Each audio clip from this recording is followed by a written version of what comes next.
Starting broadcasting, and welcome back, ladies and gentlemen. We could not contain ourselves. We had to go ahead and start talking right away about Hey. big greasy bellies with hair, non-bodacious babes in your book. So I'm joined by, of course, Braylon, MegaGearsX, Mr. Mahvel, and Tim and got the column Kickstarter still going strong. Yep. And so we got a it was a DJ. No DJ this time. No DJ music. No requests. I was looking forward to a dance party.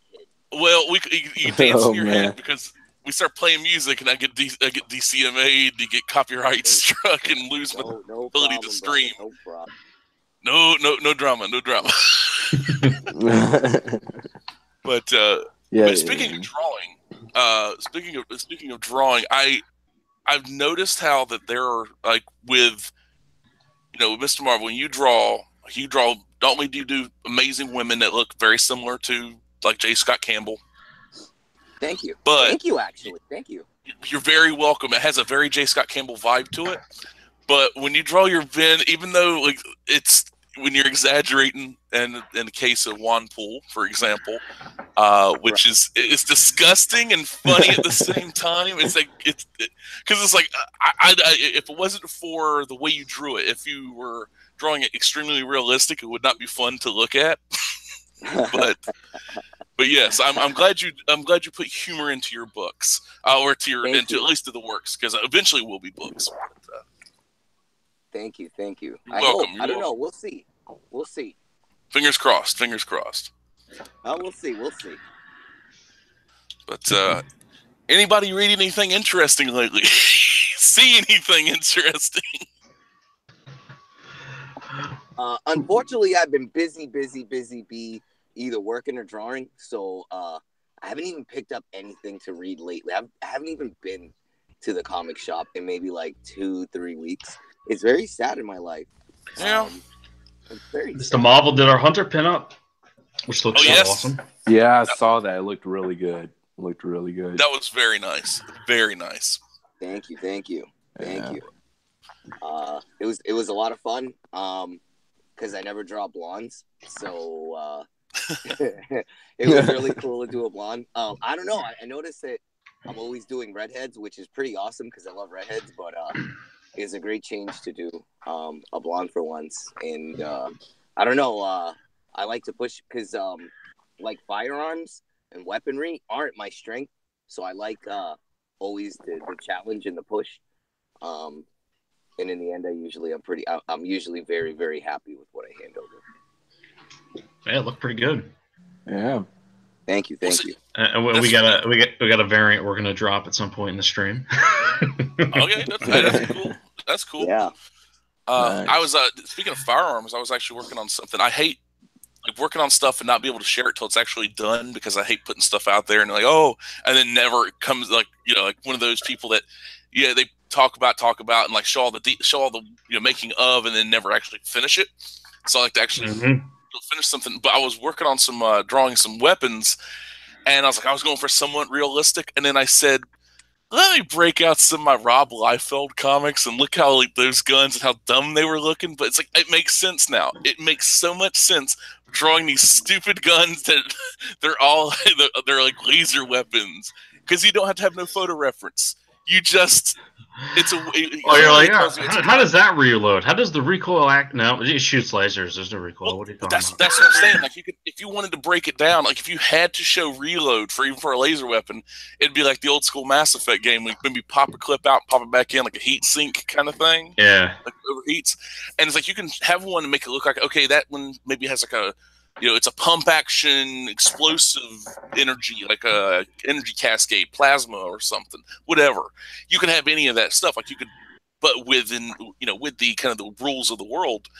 And it's a good way of cheating and not having to stop and do photorealistic, because honestly, you can't please everybody. And if you're going for it does look weird if you got like somewhat futuristic tech in this world, and then you got like 1960s, 70s era weapons or vehicles. It looks a little weird. But if you can, merge it all, like, hey, that's clearly a tank, but it's not a tank I've ever seen before. That kind of deal. That always pissed me off when I was a kid with the G.I. Joe cartoon, is they were like shooting like weird laser shit. And like I know some of the smaller toys, but I always had the big ones, the ones that were like, I guess they were like Barbie doll size. They were like big, and those all had like really realistic weapons and shit. And I was like, that's but like that to me, I'm like, well, why in the cartoon? I remember there was an episode, and I don't forget. I don't remember what episode it was, obviously, but I distinctly remember G.I. Joe had a handgun, or Duke or whatever, had a handgun that had 3 barrels stacked on top of each other. Like 1, 2, 3, and it was like a semi-automatic laser handgun with 3 barrels.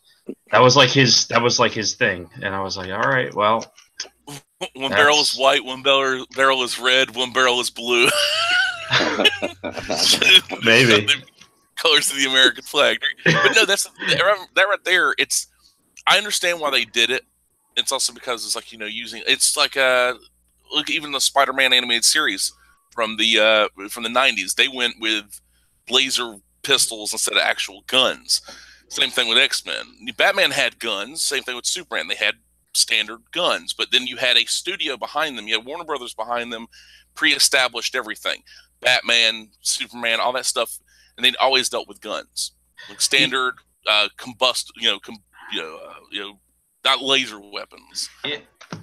Animated series was pretty good about that. I mean, they didn't always get the tech right, but they pretty much got the feeling down. Like that was one of the problems I always had with the lasers too, is that like either the laser is all powerful murder beam or it's just like way weaker than it should be.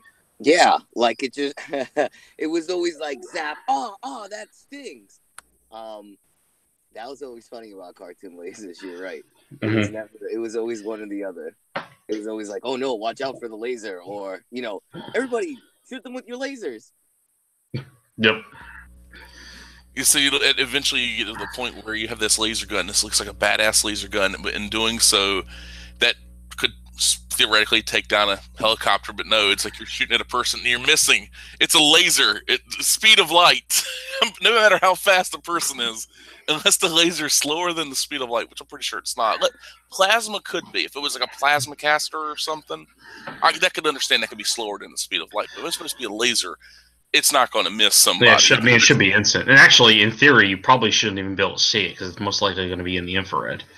Yeah, well, unless it's so hot that it maybe makes oxygen or nitrogen molecules in the air, something or another. Like you could play around with it. But then if you shot the gun, you would light yourself on fire. Well, no, I'm talking about within the laser's path. Like, I mean, you can mess around with it, like with the oxygen molecules within the path turn into ozone or something. Who knows? Like you could maybe, and then that like takes a color. Yeah, it's like because at that point, it's like you see people burst into flame for no reason, and it's like it would look weird, like it'd be realistic. That's why that's true. You got to take a little bit of creative license with that stuff, because if you don't, it just looks weird and seems weird. And it's like if you were to watch whether it be Star Wars, Battlestar Galactica, Star Trek, any of that stuff, and like the realistic physics in space where there's no sound, it honestly be kind of boring, and you'd also kind of tune out. Even though there's like a lot of interesting stuff visually, it'd still be kind of boring because you'd hear it's like, okay, you'd have to move it towards closer to high sci-fi than action adventure. Yeah, exactly. But that's the thing, like when they try to get into that, and I like that blend of it. The idea of it's like the best. Like if you want to go like if the star, this kind of makes sense. Like if in space, like in Spaceballs, when you're climbing out of the Eagle 5, and Barf climbs down and picks up Princess Druidia, and everything, and then and Dot, and he's climbing out, and so space, and clearly you could breathe in space. So if that was a space, well, that was a joke, and then the Last Jedi just proved it. Exactly. Oh man, space is just a lot of atmosphere. But it's like you don't really get lost. You had to bring back there. Last Jedi. I couldn't help it. You had to do that. Why would you? It's a curse. I'm surprised nobody's like photoshopped in Barf climbing down the bomber on the ladder. That's pretty much what's happening. It's like, oh man, Oh, let's skip it. Let's skip it. When Spaceballs is a better Star Wars movie than Last Jedi. Yes. Yeah, 100%. 100%.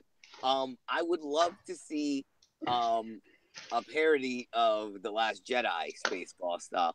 That's what I would pay to see. You know what? I don't know, because the best parodies are of things that are usually endearing. Like, those are the ones that last the longest. And it's kind of like parodying something you hate. It would have to be clever in its own right, because the source material is so terrible. Oh, the source material is awful. Wait, you know what would be a good example? Airplane would be a good example, because Airplane was based off of that that really shitty TV show that was popular called, like, Airport or whatever. Oh, actually, the movies too, the Airport 77 and stuff like that, like where it's the disaster movies. Yeah, there was the disaster movies, but then there was also like that. It was like a TV drama, and I think it might have not been called Airport, but it had something like that, and they literally had to cancel it afterwards because nobody could take it seriously. But like, that was a case of where, like, that stuff sucked, but they still managed to make a really funny parody movie. So look what happened to Austin Powers in the James Bond films. See, Austin Powers comes out and it busts James Bond's balls into oblivion, and then they had to come back twice as dark, basically. Yeah, it really. The Bourne movies light is even Casino Royale, which I enjoyed, and then the rest of them are just they're a blend of the Bourne movies as well, and they start getting a little bit into like the Nolan Batman films, where it's you get your balls busted so much to the point where you take the fun out of it. But not every movie has to have that fun and lighthearted. I was looking, I actually recently bought it. I lost my DVD of Unbreakable, the Samuel Jackson, Bruce Willis superhero film. That was a like great movie. It was so great. And, the sequel, they had it on sale. The sequel was like $5 on sale. It's only digital version, but like $5 or pay the $20 for the Blu-ray. And I'm like, I'll buy the $5 version of it. That's a pretty good deal, the digital version, because there's a third movie that coming out next year. That's about basically the end of the trilogy. Because there's a movie called didn't Unbreakable sequel come out? They didn't call it the Unbreakable sequel. It was like a secret, right? I didn't know it was a sequel. Yeah. Well, that's the thing. It's like it set up a new character. There was a movie Split with James McAvoy in it. Yeah. That was like a big reveal. It was like because it wasn't in any of the advertising. It just And it was kind of like an indie movie almost, because like what happened is I used to be like, board the Shyamalan hate train, woo woo. He was okay when he started, and then he sucked, and now he's actually kind of coming back. Well, that's the thing. It's like when you think about reflected. Well, it's a lot of the stuff. It's like a lot of these people. It's like like you could. I think what happened is he got because he came out in a day and age where. Like he got out there way too quick because the internet, email, all that stuff, and it got too much hype, and so like the expectations got too high, and because there's a lot of movies that have BS endings at the end of them, and these people don't get nowhere near as much flack as Shyamalan did. Shyamalan, he did like there was like The Village, Village was good in concept. There was some kind of whatever muddied. I actually like Signs, and because it's the worst alien movie. Signs was good. Signs. I admit I kind of like Signs. I don't know why that movie gets shit on as much. What's funny though? If you look at when I watch Signs, it's like, wait, this ain't aliens. This is demons, because it makes sense. Holy water. The guy's a priest. The water and everything. The demons make demon symbols. I think there's more. You have to not take the alien invasion at face value. Yeah, because it's like because it makes sense with the precognition with his with his wife that's dying. Should have been dead, but it's basically like some kind of holy thing. And so there's like, if you want to mix your alien invasion with like let's say heavenly Christ metaphors and certain stuff like that, redemption, like religious plus science fiction, you can do that. But it makes much more sense that it was basically God say, hey, demons are on their way. Here's some things that won't make sense until like years down the line, but this is what you need to do to stave off the alien the alien from another dimension. With dimension is hell. It's like a hell dimension. Well, he's basing the his UFO thing off of what the hell they call it, portal theory, or not portal theory. It's like that. It's another It's another conspiracy theory that the UFOs that people see or whatever, like if you buy into that stuff, is not coming from space. It's actually coming from other dimensions, and that there's like a dimension of like demons and stuff. And it gets into like all this like biblical shit. Now that's reminding me of. But like that's what they were doing. What has to do with it has. Yeah, a little bit of Crystal Skull, but it's kind of like the what was it the human mutilations and stuff like that. Like it all has to do with like it's like a raid. They take people. And it's a really there's like really creepy conspiracies about that kind of stuff, and I think that's where he was going from. Like Event Horizon as well, which that's a great film. That Paul W.S. Anderson, even though he did the very lackluster Resident Evil, I regret going to see that in the theater. I never watched that. Which one? All those. All of them actually. The first one. They're really bad, but what was not the most recent one? The one before. With Wesker, that one might have been so bad that it was actually good. I saw the Red Letter Media version of that where the like it is showing him. He's like the knife. It's like 3D, but it's not 3D. Yeah, exactly. That one might be so bad that it's good, and it's also short.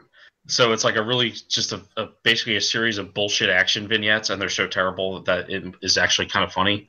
So. Worth $1 if it makes you laugh, but that might be the only exception. The rest of those are just fucking garbage. I think we can just all agree that video game films probably should just be left alone. Like, what's the track record? Like, okay, didn't you have? It really depends. It depends because as a kid, I watched Mortal Kombat probably 3 times in the theater. Oh, the first Mortal Kombat's a lot of fun. That's a good adaptation. I'll give that one. You know what I mean? I'm always gonna stand behind the first Mortal Kombat movie. Okay, besides Mortal Kombat, because everyone goes to that Tomb Raider, like a good. The first Tomb Raider film. Actually, the first Tomb Raider was pretty good. The first Tomb Raider was okay. It was okay. The second one it was passable. I didn't like those, but they weren't like a video game movie embarrassing. Like the Street Fighter movie was so bad it was good. Yes, Raul Julia. Yep. Raul Julia.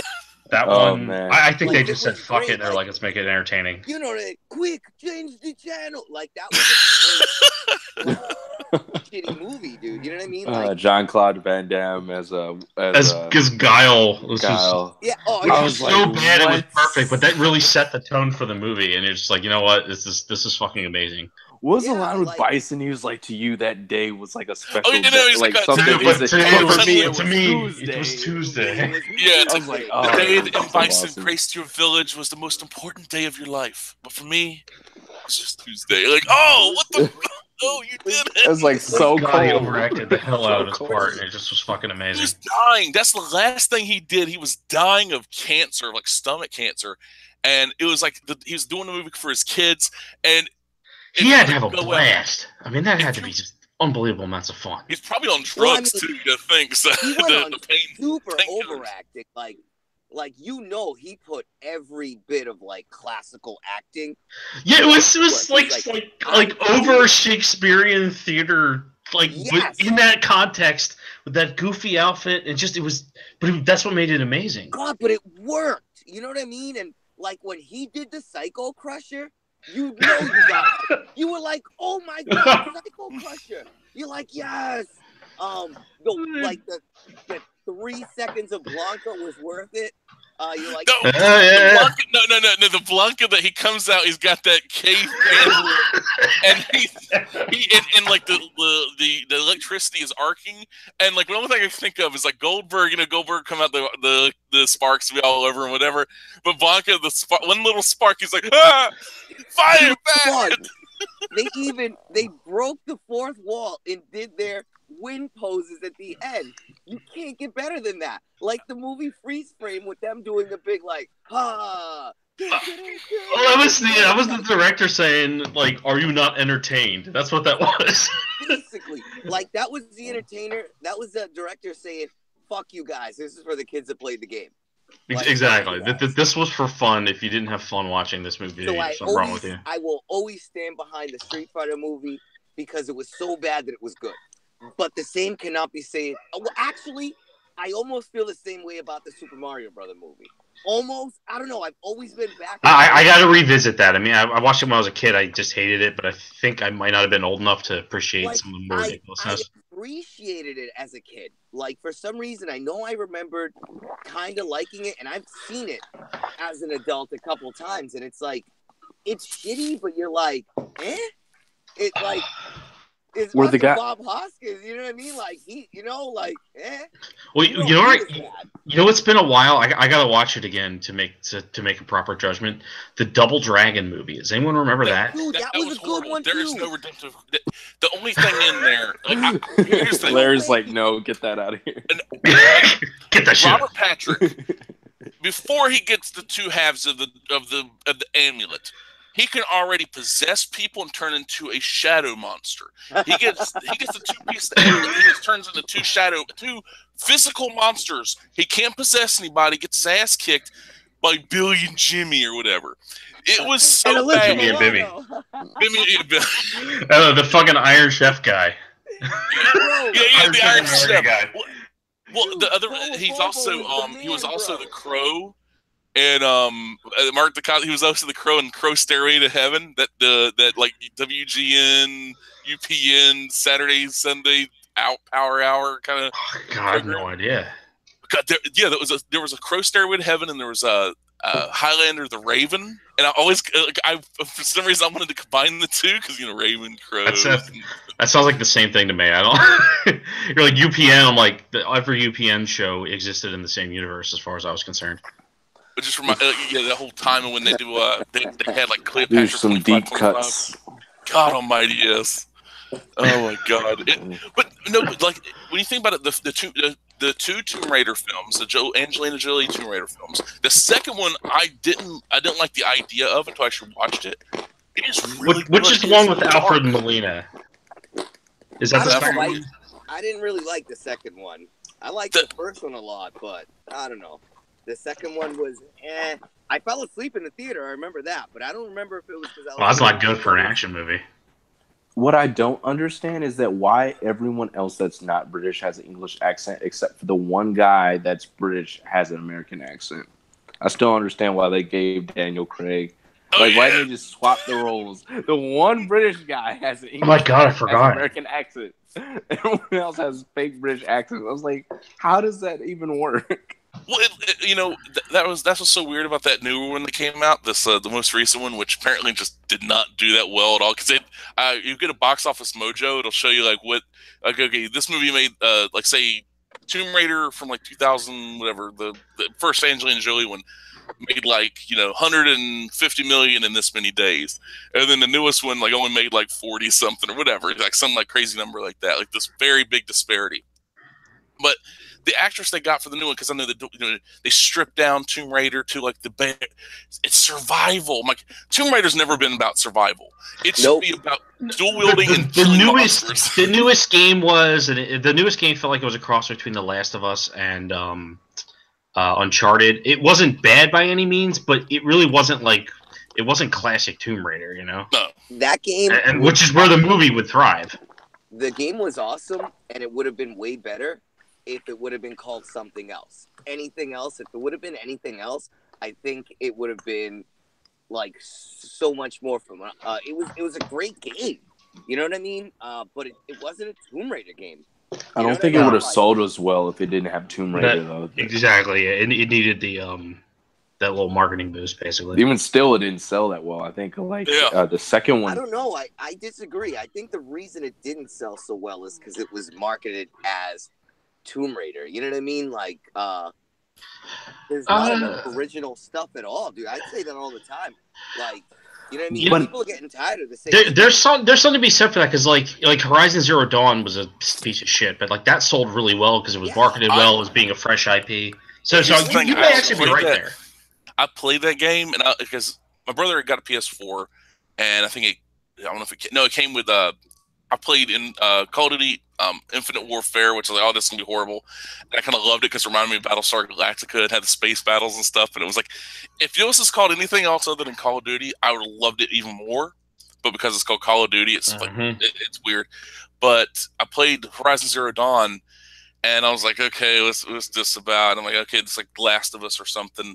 And the names Aloy, Alloy, Roost, Rust. I'm like, okay, we get it. Metal names, okay. Metal birds, metal giraffes, metal this, whatever. And I kind of like the mythology of the world and like the explanation how everything happened. I'm like, damn, this works better as a concept than it does a game, because a lot of the stuff is just over here, climb this, do that, climb this, do that. It was, there was like some interest. It seems like they need to shelve it and be like, can you guys play Breath of the Wild or something for better inspiration for what's going on? Honestly, well, it actually came out like right before. That's so funny. It beat it to the release, but then Breath of the Wild came out like 2 weeks later and then obliterated it. Honestly, a game like that suffered from a set character with a set story. If you're gonna give a cool world like that, that is a sandbox world. If that makes sense, you know what I mean? Yeah, more like a what was that? Dragon Age, was it 2? Yeah, something like that. But like, you don't want to have such a rigid set thing. I played the game.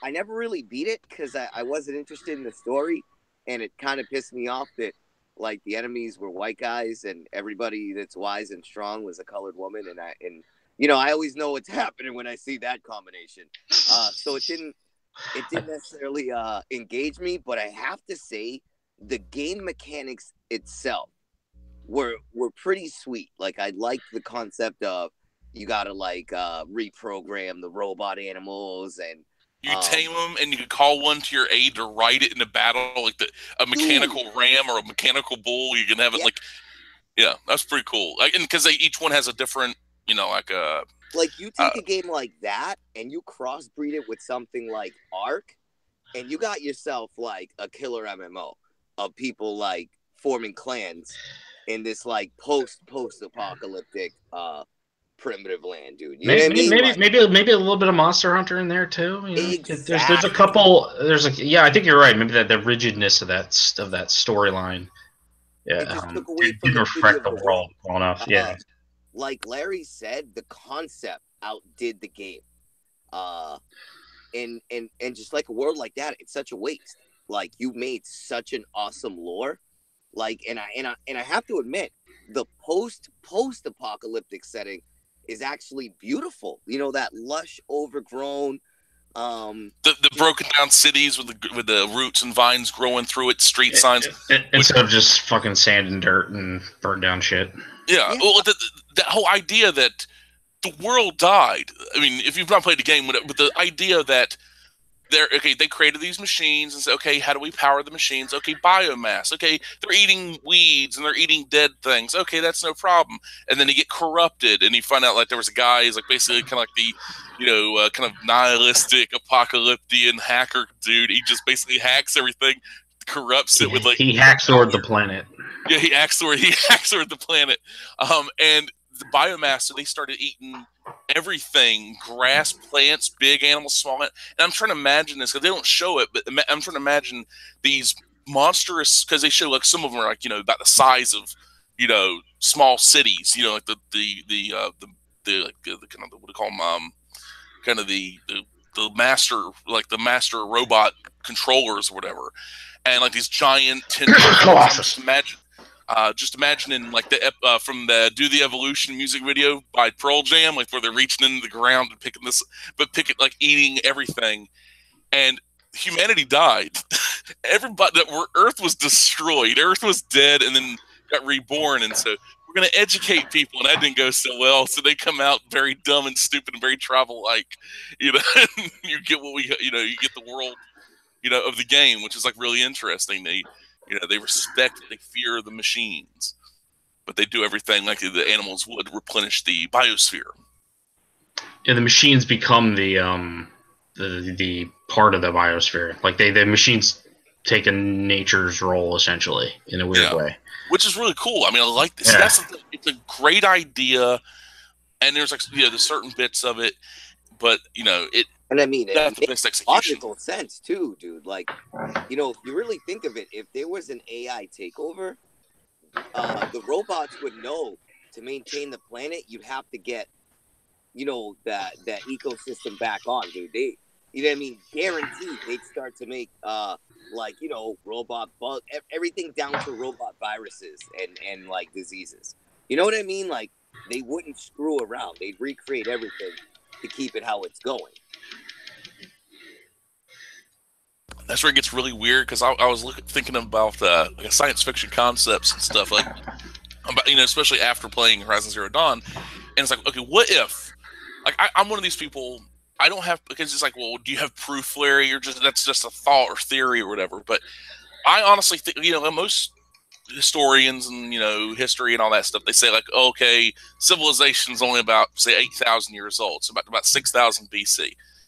Even though they found stuff a lot older and a lot bigger and a lot more complicated than cavemen should be able to put together, like Göbekli Tepe and all this weird stuff in China. So I'm thinking, what if? And also, there's a place called Mohenjo-Daro. It's actually in Pakistan, like actually Kashmir, Pakistan, India region. That the city, they found, they discovered the remains of the city, and so they were doing archaeological stuff, you know, digging up layers at a time, and they had found like women huddling together with their children, like covering their children and protecting them from something, and nuclear glass around the city, which can either happen from a airburst of, say, like a meteorite, or a nuclear bomb. And we think about Godzilla. Don't rule out Godzilla. He's got atomic. Well, Godzilla's atomic. His fire can only get so high. I've never seen it get. But it coincides. The really eerie thing is it coincides with like the ancient Hindu Sanskrit. Yep. Where like the gods used basically nuclear weapons on each other. Fire in the sky, like gods waged war upon each other. And they were like in flying ships and stuff like that. So that's the creepy thing, that, you know, you see that modern day proof, and it's like no one would ever touch that. Because it changes. Well, every time they make a discovery for anything that's like takes place over 12,000 years ago, it's always like, it's usually really creepy, and then also nobody ever wants to acknowledge it because of the possible implications. Well, you look at it this way. Okay, we went from not having the plane within 50 years, or a plane that we knew of. That's weird thing. Mm-hmm. You know, from having the plane to having ability to drop atomic bombs upon cities. So let's say 1904 to 1945. Exactly. So and that's 40 years of and that's with that's telling. It's really creepy. So imagine 20,000 years ago, let's say 30,000 years ago or more. There were these people, like they had a gold mine technology and everything, and people forget. I forgot where I read it. I think it was on. It was either not Newsweek, maybe in History, National Geographic or something like that. Like millions of years ago now. But a naturally formed reactor, nuclear reactor within Africa. Within the ground, because of the elements within the ground, like the plutonium or uranium or plutonium within the ground, and the natural water sources and stuff like the aquifers formed a nuclear reactor, like basically a steam reactor within the Earth. Yeah. Okay. And as creepy as that can be, let's say somebody figured out that, okay, this rock makes people sick. They were able to, maybe they called it something else. They didn't call it uranium or plutonium or whatever, but they were able to mine it and figure out, like, they had explosives of some kind. Like, because here's the thing, it's so crazy, like the weird, Benjamin Franklin discovered electricity. No, he didn't. They had that stuff back in the day. Like, if you go inside the Great Pyramid, there's no Babylon soot. Had it. Yep. Babylon had it. And the Egyptians had it too. Exactly. Which is just crazy. And if you look inside the Great Pyramid, they said, like, there is no soot, because if you carry a torch, you're burning oil, you're burning fat. It doesn't even matter. There's not enough oxygen in the freaking tunnels. Exactly. Yeah, so you can't even light a cigarette in there. Well, exactly. I mean, So they have like tunnels and stuff that don't even fit a human being. That they literally go from a place, inside the pyramid that you can't even get to places. To the outside of it. There was some unknown use. My favorite, not that I buy into it. There's a guy who did a video saying it's a maser. Like using the ionosphere as like a power reactor. That was very, because he shows basically mazer works, and it's basically laid out. The pyramid's chambers are laid out almost exactly the same, and which is what's so crazy about it. Like, I don't know if it's true. I mean, it's probably not, but like, I don't know, man. It's creepy. Well, they say those like the Baghdad batteries, you know, where you basically take clay pot with the copper and everything, and the acids and everything. Well, here's another thing: the limestone that covered the pyramids, that's the kind that you can basically store electricity in. Yep. It's like a really pure kind. And the cap of the pyramids was gold, and then it was taken away. Well, just like that's been missing, yeah. Well, no, they parted. Because I was telling. Was the cap gone before they took the limestone off to build the? Oh, it had to be. It had to be. I was gonna say, like, because they don't know what happened to the cap, and that probably would answer a lot of questions. That's the thing. Because remember the ancient pyramids were like ancient to Cleopatra. You know, people forget how vast the Egyptian empire was time wise. Because you know, you think of how long ago someone like Cleopatra ruled Egypt, and to her, they were already an ancient monument. You know what I mean? That was 2,000 years ago, because Cleopatra and the rest of the rest of the Egyptians were not even from, their ancestry was not from North Africa. They were actually from basically the equivalent, like, you know, more Aegean, like, you know, like your Greeks, your Macedonian, your Roman, like they had more lineage of that than they had with the North Africa, because they basically came in, because this is after. And here's the crazy thing: like the Sphinx itself was the Sphinx has basically been the greatest piece of graffiti in the entire antiquity. At one time, like, you know, it's upon a Giza plateau, and they've shown, and this is the crazy thing: they're actually covering it up. They're actually, you know, sealing the cracks because of, you know, to preserve it, so, quote unquote. That there's proof of rainwater in the Nile Valley, like at one time, like about 12,000 years ago, up to about 12,000 years ago, there was constant rainfall in the Nile Valley. Not all the time, but it's like more akin to a rainforest. Well, it was lush. I mean, if you dig under the surface, you realize basically there's dead plants, and like that whole area was fertile farmlands. Exactly, it was like farmland. Went from rainforest to farmlands to, you know, desert, and like that it changes. And same thing with the Congo to about 2,000 years ago was. It was grasslands. It wasn't jungle. It was only grasslands. So it's like things change. But at one time, the hypothesis is that the Sphinx itself was not a Sphinx. It was a giant lion. And then the face was carved away, and the arms, because once you carve the face away, it looks like a tiny face with, you know, it doesn't look right. So they had to extend out the arms and extend out the ass end. And in doing so, they basically they kind of graffitied over it. So then Napoleon blew its fucking face off. Exactly. They broke the nose. Oh yeah, like the Flash ran into it and knocked somebody into a Justice game. But no, but it's like this, like they've taken over, because when you think about it, if you can't explain stuff, you know, like humanity, no matter how smart it is, like for the longest time, oh, the sun rises, that means the sun god is happy with us. Oh, the sun's not rising, we got to kill some chickens to make the sun god happy. You know, like, we got to explain things away. Humanity needs answers, whether that be religion, whether it be science. People need answers. They just need excuses to get some KFC.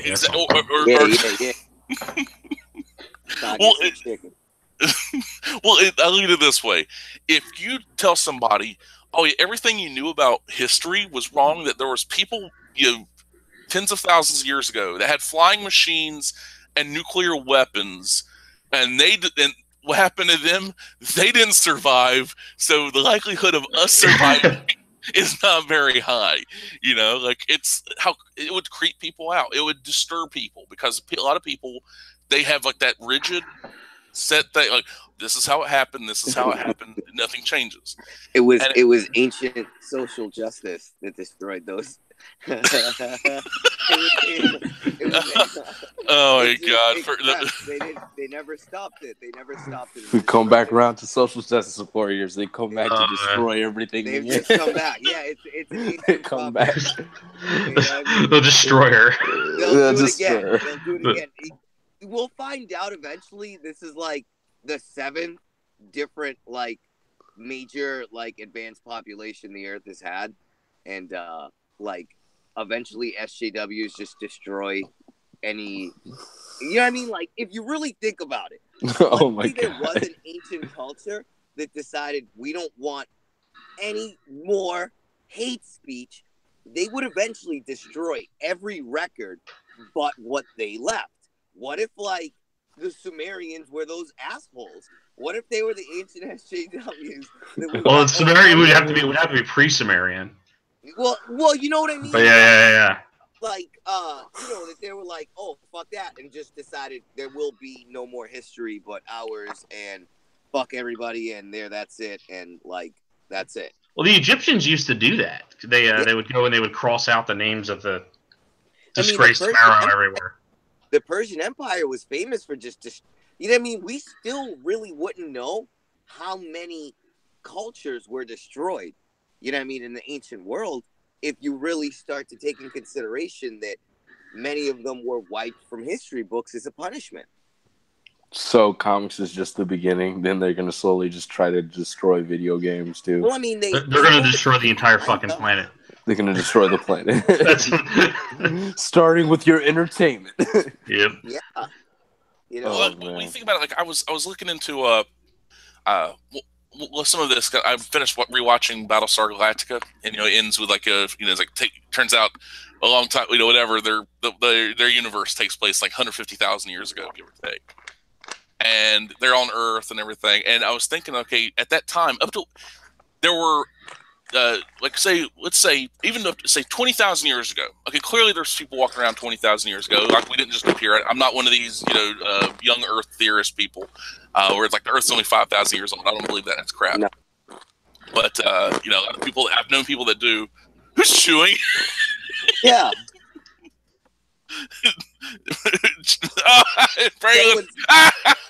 Got him. Oh, got him. But no, my bad. It's okay. I was like, man, what's that chewing sound? I thought it was like my mic crapping out or my headset.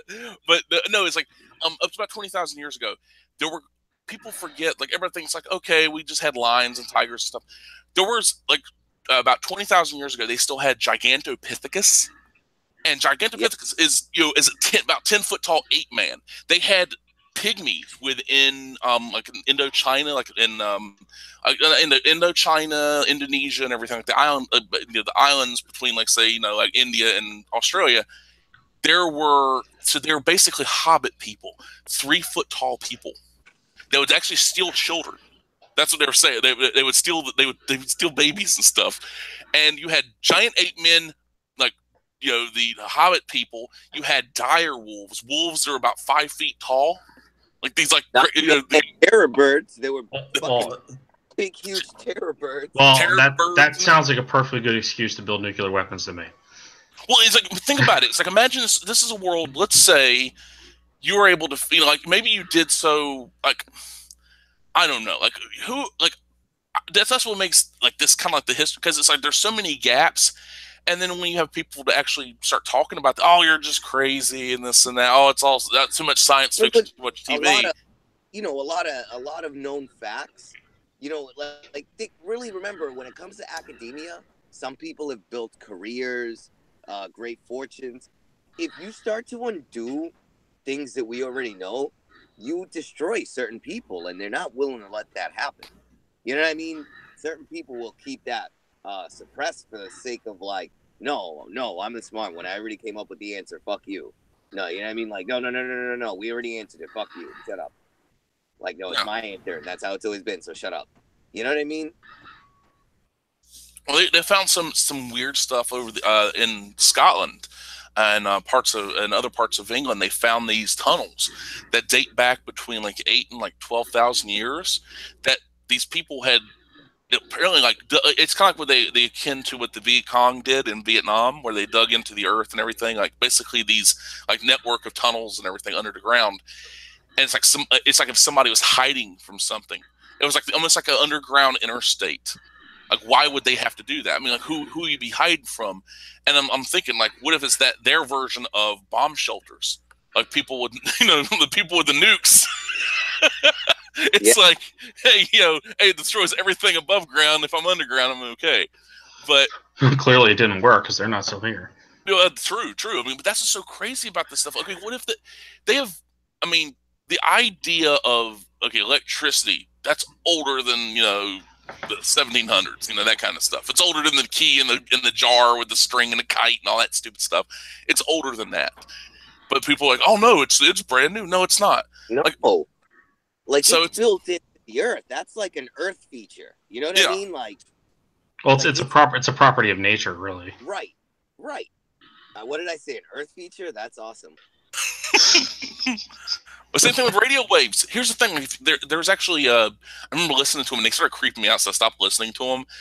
There are radio waves that come off of the planets. Like it's kind of what interacts with the atmospheres and stuff. But if you listen to that, it's almost like you could maybe start. I ain't saying hear voices or anything, but it's creepy because it doesn't sound like just some random whatever made up noise.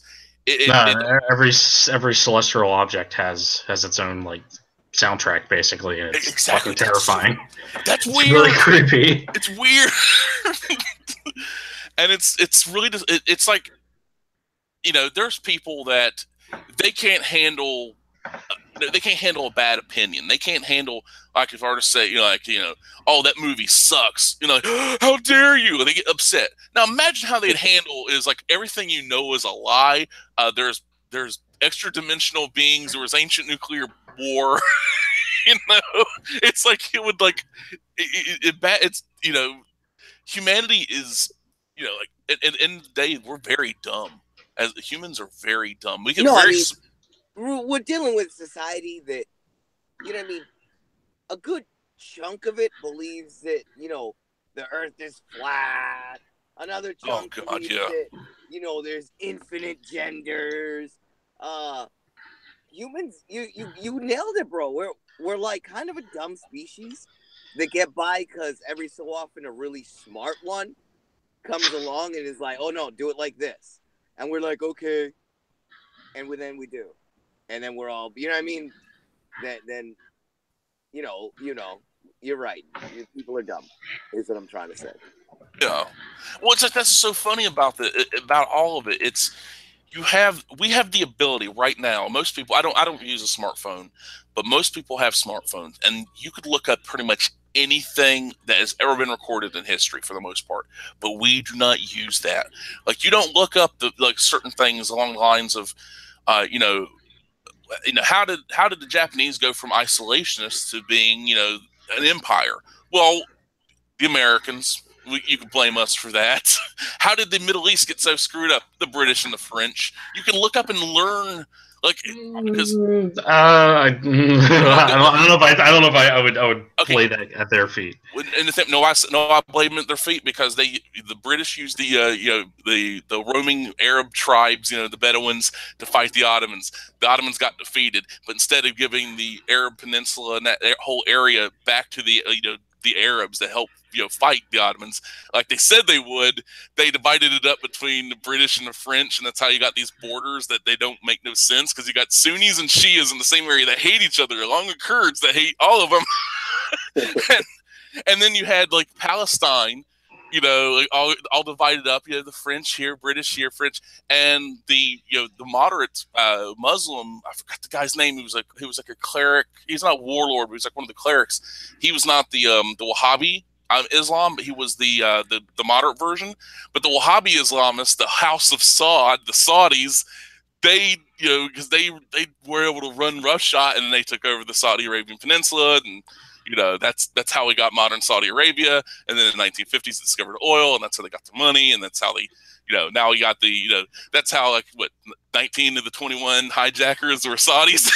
Oh, but wow. No, let's not talk about that part.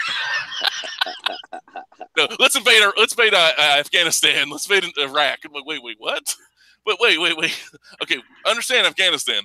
Iraq? What did Iraq do? Iraq didn't send terror. It sent hijackers. But no.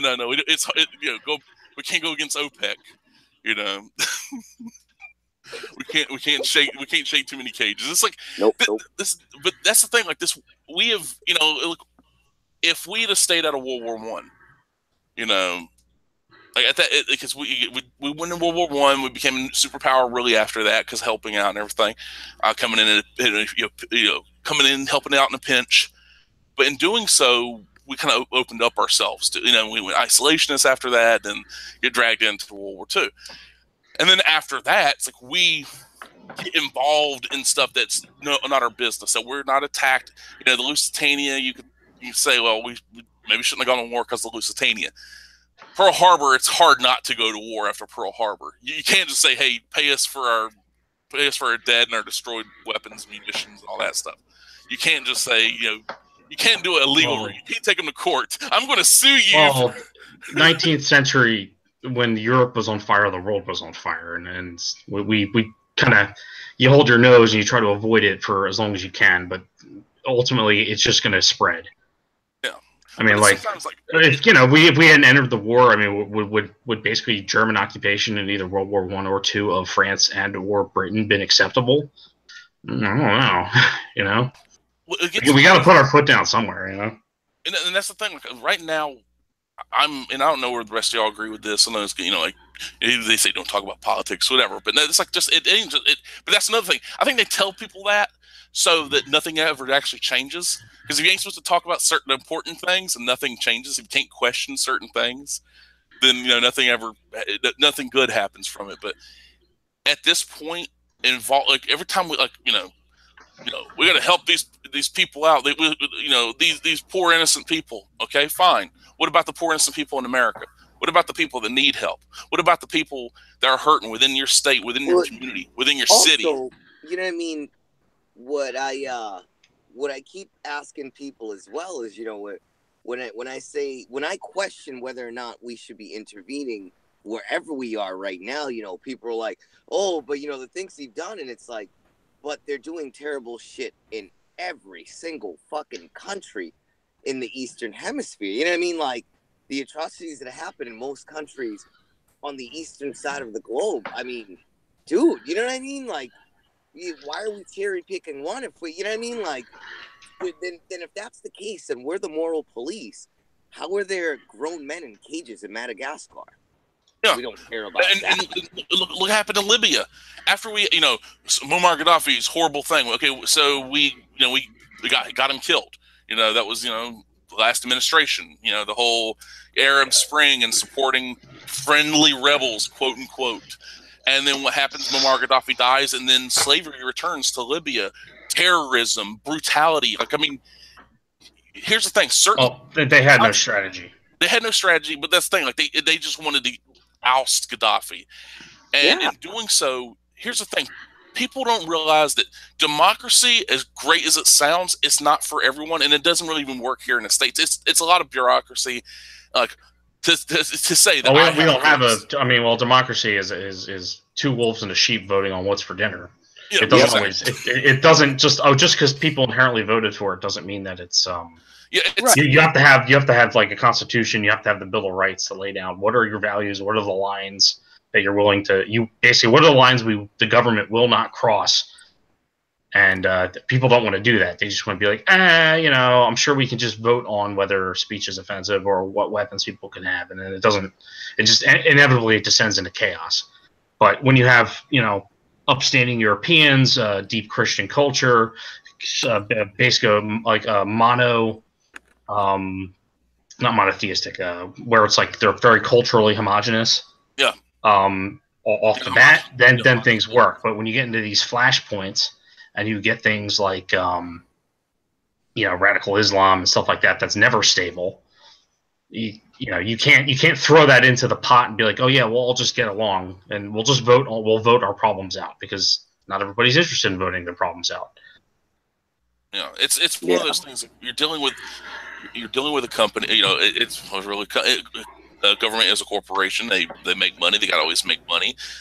Even though if that's what it feels like a lot lately. It's like it doesn't matter who it is, no matter what letters beside their name, nothing really changes. But in doing so, you have the face of America's changed, and America's foreign policy doesn't help none. We're out there, supposedly helping people, but in doing so, like, we're good at destroying. We're not so good at building. It's like if you want us to destroy something, we're good at that. We're fine.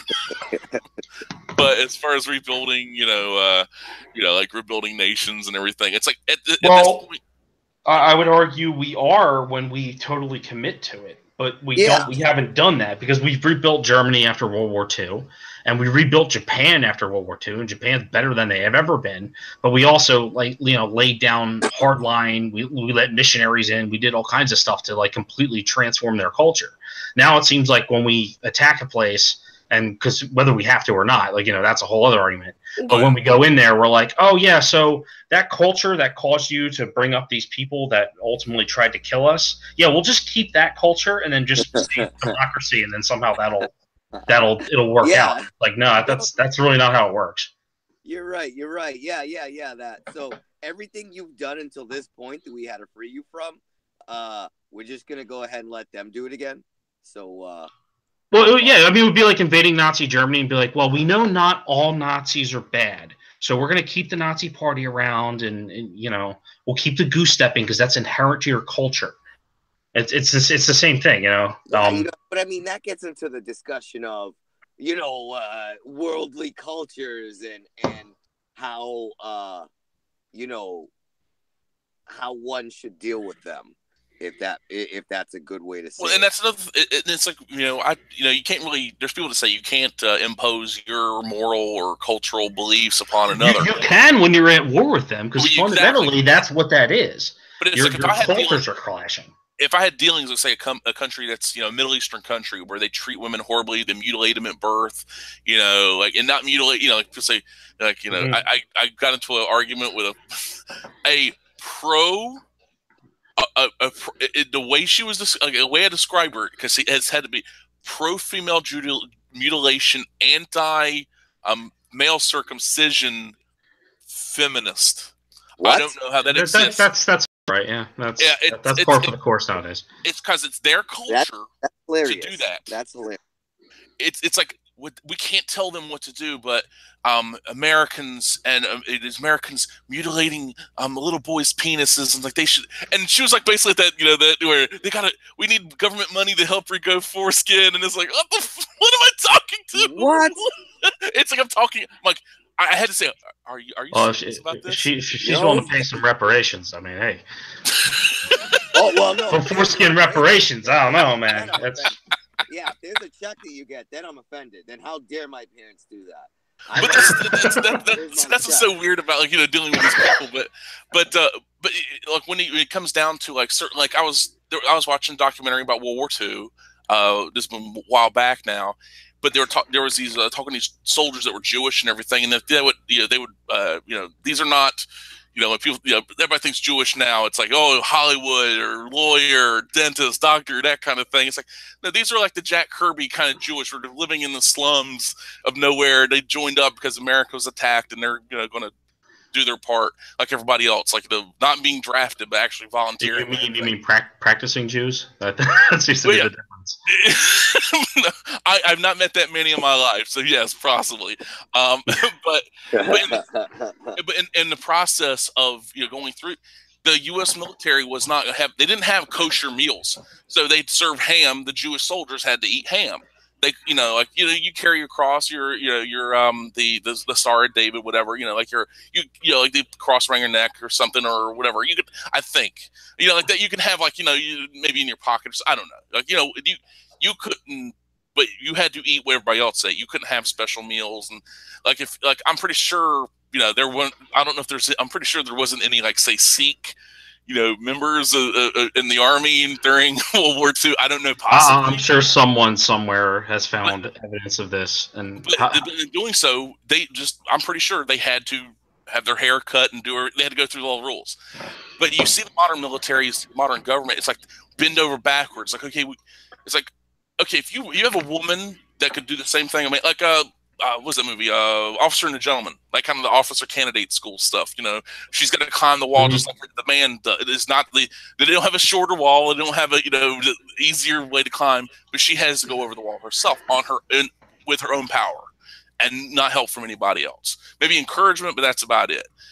And that right there, that's fine. The same standards as everybody else. There you go. But when you start lowering standards, allowing certain things, well, that's a part of their culture. That's a part of their religion. Okay, so everybody else is eating the same meals in the mess hall and all this and that, and then you get a special meal because you're different. So you're supposed to be uniform. Even Excuse me, is this gluten free? Yeah, exactly. I don't want to get vegan. Is this vegan? And I don't want to shoot anybody. That's against my beliefs. I can't do that. I'm not going to do that. I think the reason they're allowing all this is because they're going to go full robots.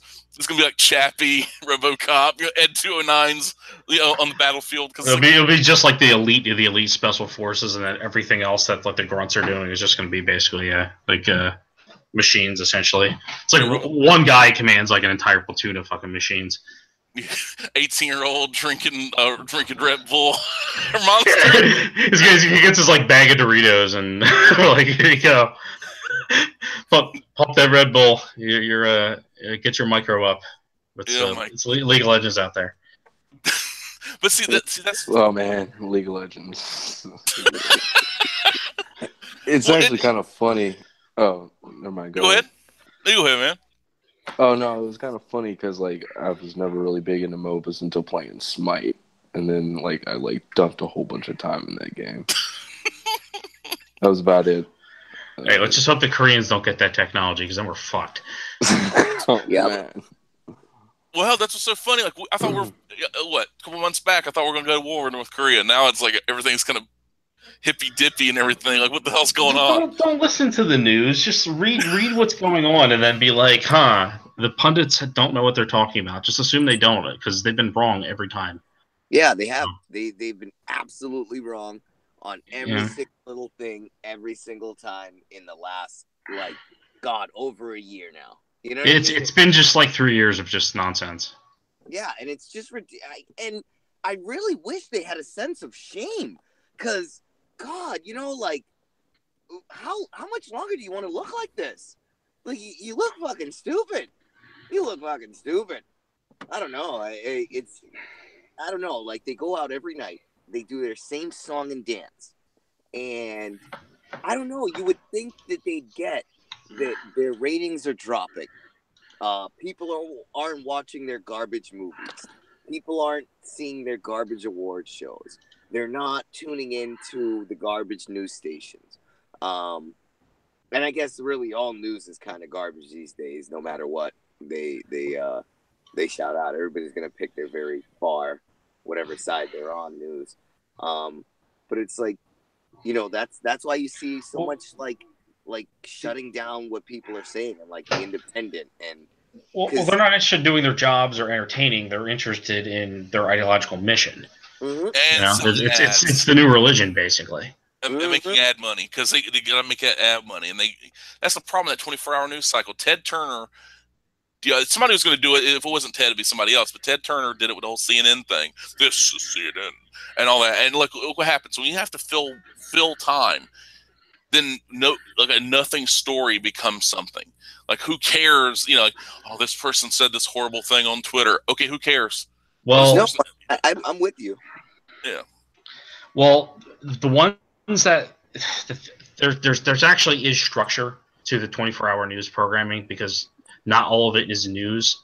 Like for example, if you take Fox News, for example, their structure is they start off at 4:00 with a morning show, which is an opinion show and a talk show. In between, on the hour, I think it's about every half hour, they run about 10 minutes of hard news from hard news reporters. That's just basically, this is what's happening today. This is boring breaking news or some sort of disaster, obviously. They run that up until pretty much the afternoon. Then they run, I believe there's an hour of news coverage, and then it goes away. And then they run another opinion show. And then they run another hour of news coverage.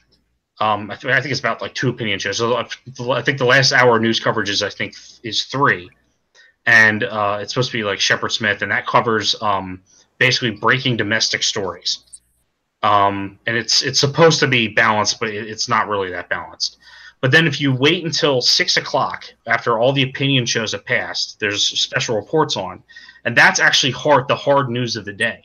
So you get literally 1 hour of actual hard news for your 24-hour news cycle. And I think the special report might be replayed at like 3:30 in the morning or something. So you get 1/12 of basically the actual 24-hour news cycle dedicated to actual hard news. And if you kind of realize that, then it's not so bad, because then you're like, okay, this is a channel built around basically 1 hour of news a day.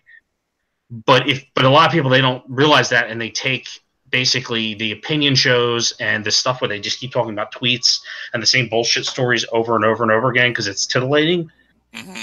And they just beat that to the ground, and they assume that that's actual news. Oh, I'm informed because I watched Chris Matthews opine on something. It's like that's not how that works. That's not actual news coverage. So I watched Tucker Carlson, kid. Yeah, I mean, Tucker's great. I love Tucker, but like you can't just watch Tucker. You're not getting hard news from him. I mean, and if you do just watch, because honestly, I'll be honest, I just watch Tucker, but I don't watch him for news. I watch him for Tucker. You know what I mean? Exactly. I watch him to fucking roast some lunatic. You know what I mean?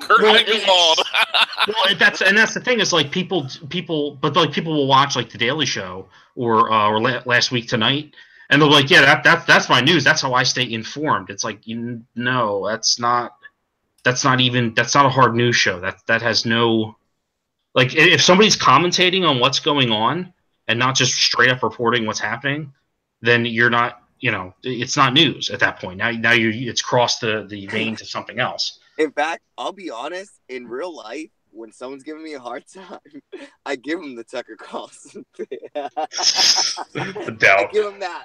What the fuck are you talking about? Huh? What's going on here? Yeah. Well, like when you think about news, like if you need a robot for anything, you really need machines to do news because they are not. Like first off, like when I wish, but then somebody's gonna. I mean, look at Google's algorithms. They have machines basically prioritizing their news. Well, they've got an agenda. Well, that's the thing. It's like have an agenda there. You know what I mean? You got to remember, these machines aren't doing it on their own.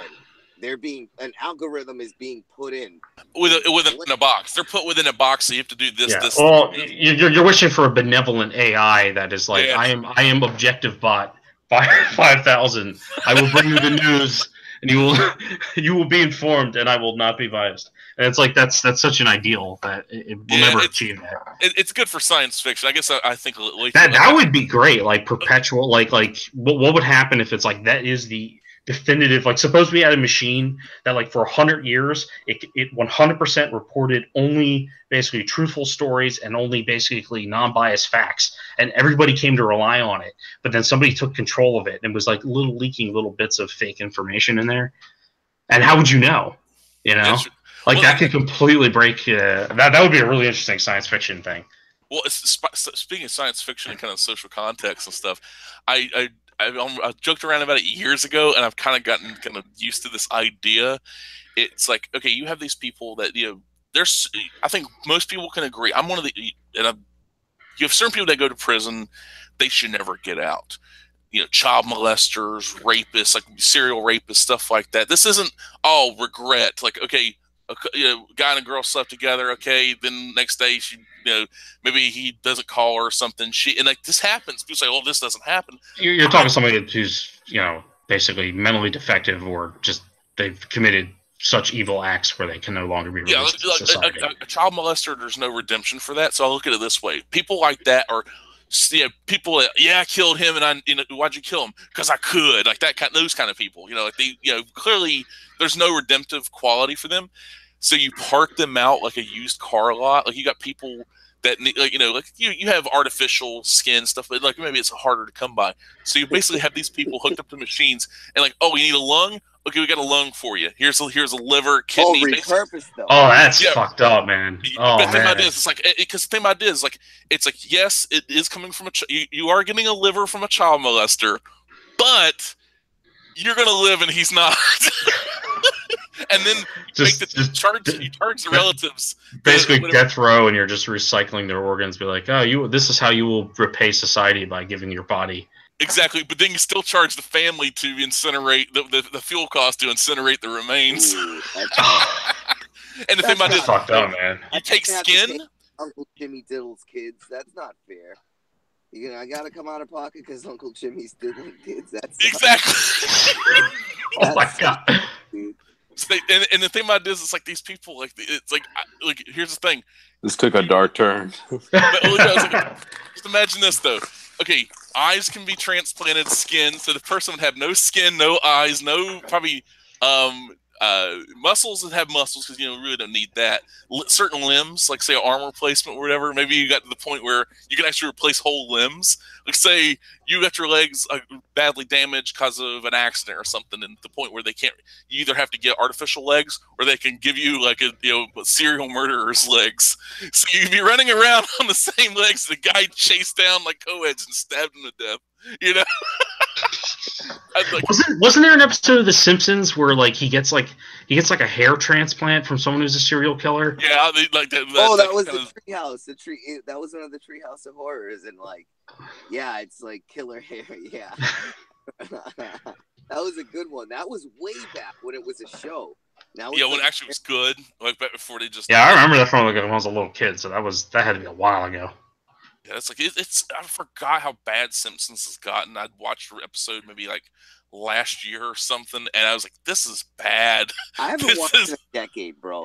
I tried to watch at one point a few years ago, and Homer had decided to be a hipster, and I immediately turned it off. I was like, I'm not doing this. You know what I mean? I'm not going down this path. I was like, it's done. Same thing with Family Guy. I don't think I've watched Family Guy in years.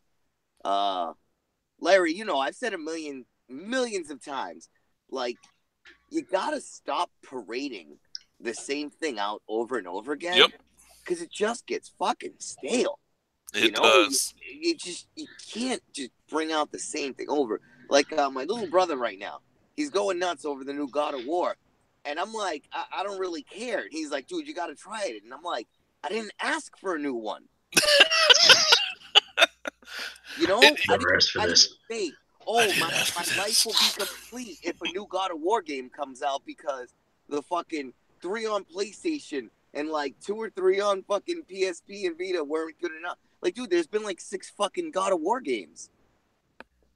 Yeah, and now this one's, it's not even like the other ones. So what the fuck? It's Last of Us. It's Last of Us, but called God of War. Right, because every game is Last of Us now. And if not, it's Assassin's Creed. And if it's not, then it's Call of Duty. You know what I mean? Like, every game is the same. Even something like getting back to Zero Horizon. Horizon Zero Dawn. What I felt made the game so good was it, like, picked the best mechanics out of, like, the most successful games and put it together for you. You know what I mean? Like, exactly, because you don't have these, like, one thing I can't stand modern games, and I know a lot of people harp on this as well, but the quick time events in games, you know, like... I don't understand what that's about. It's like I'm done with those. I hate those. Yes, it's even something like online, so say Last of Us, where nothing really happens in the game. It's a Last of Us. I played it came with my PS3, and I played it, and everybody said this is the greatest game ever, and I was like, okay, let's see, and I'm playing it, and I'm like, this is like a really shitty movie. It's like it's good, but it's like Citizen Kane good, where you're like, oh, what are you going to criticize other than, oh well, it's really long, yeah, but it's a masterpiece, and it's shot beautifully. Okay. About this, for me, it was like it offered nothing new. It's like, okay, it's a zombie game, but they didn't call it zombies. You know, they're infected. I was sick of zombies at that point. And it was a zombie game. I didn't play it because it was a fucking zombie game. And the thing about this, the only reason I got it is because it came through the system. And like if and then the end of it, and it's like no matter how, like, I hated Ellie. I didn't hate her like the point where I wanted to stab her myself or watch her die in a horrible, brutal, like, pain, agonizing way. But I hated her as a character. It's like, okay, I'm supposed to feel for her and not want her to, die to be sacrificed for the rest of humanity. And it's like, you're supposed to, oh no, I don't want her to die so she could look at this giraffe again. Who gave a shit? I didn't give a shit about her and her fucking giraffe. I mean, I felt more. I played the game Titanfall 2. I got it for like $5 or whatever. It's like on Xbox One. And it's like that looks like a blast, actually. If best fucking Spider-Man game, if Spider-Man was in a giant fucking robot and a gun, because one of the things you have is a grappling hook, and the physics work. Like, you can grapple onto a ceiling, you can swing and move like you can. Why have they not making the Attack on Titan game with that engine. Because it's called. But that's what's so fucked up. You got the grapple hook, and you go to other Titans, and instead of stabbing them, you pull their core, or you could put what they call nuclear core in. You put a nuclear core, and the thing goes, and it shoots you up like 100 feet in the air, and the thing goes nuclear, and it'll damage anything around it, any other Titans. So it really is Attack on Titan. But the other thing about the game, there's a character called BT. It's your robot in the campaign, and the campaign fucking rules. There's a really good time travel elements and stuff, and linking between the past and the present. It's really weird stuff going on. And you care about your fucking robot. I cared more about my fucking robot BT in Titanfall 2 than I cared, because there's a point where you get separated from them, and I'm like, I'm getting my fucking robot back. And then some ladies like, BT, we'll get you set up with another pilot. And I'm like, bitch, you ain't taking my robot from me. And like, I was getting angry at the fucking game because it's like, don't you separate me. I cared more about this robot, a machine that had very monotone. Like, it's a kind of monotone, like a little humor, but not like Marvel quips.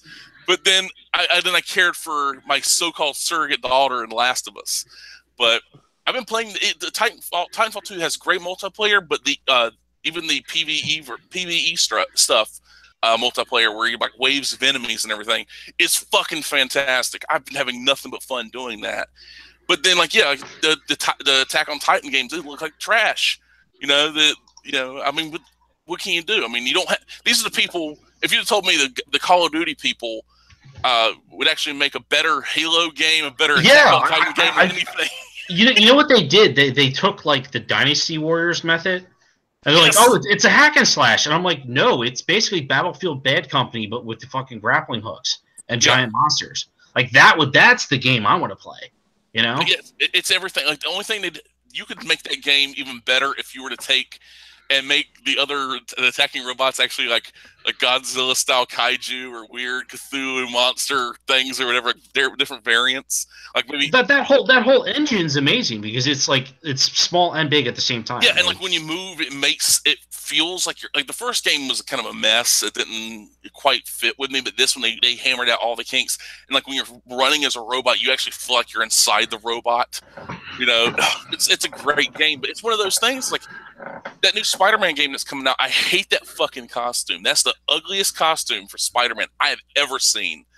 That the giant white weird spider emblem on the chest, and it just looks it looks like some kid did it, and then it's like, yeah, let's do this. Like, no, what are you doing? You have every Spider-Man costume in existence, and that's the worst one possible. You go for a game, and apparently that game, people say, oh, it's going to be great. I have a feeling it's going to have a lot of quick time events. It has to. It can't.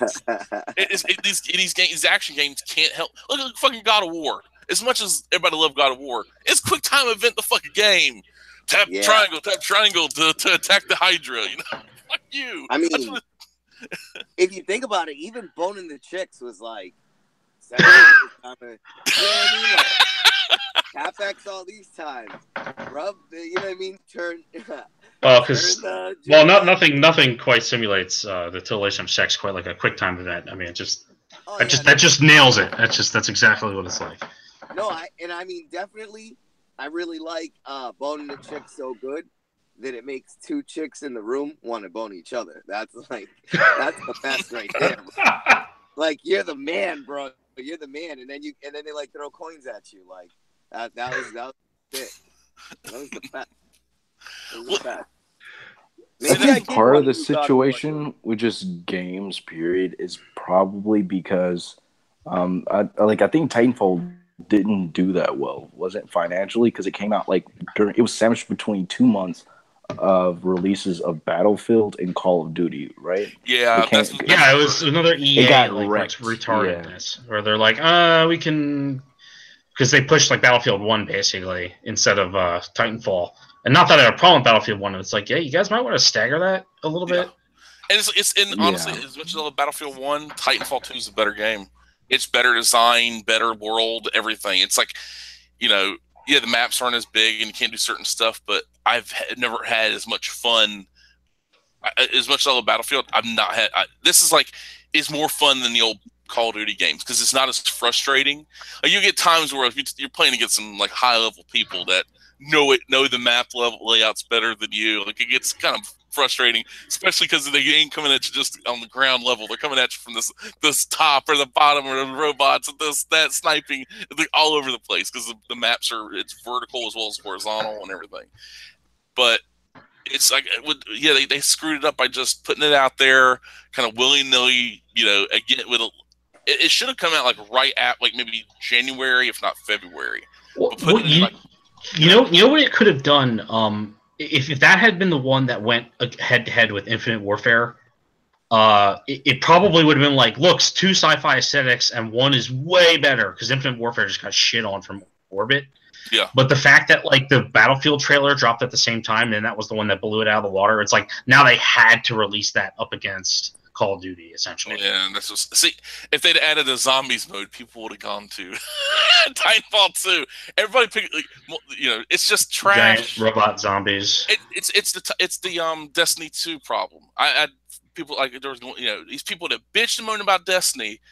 It's like, oh, you can get Destiny 2, Larry? I'm like, fuck no. Why are you getting it? Well, some other friends are getting it. Like, why are they getting it? Because their friends are getting it, and it's like, if your friends jumped off a bridge, you should jump off too. Apparently they would, because they're that fucking dumb, and they deserve. Yeah, I jumped off the bridge. Shut up, Larry. I jumped off. You did. You got Titan. You got Destiny 2. I did. You got Destiny Destiny 2.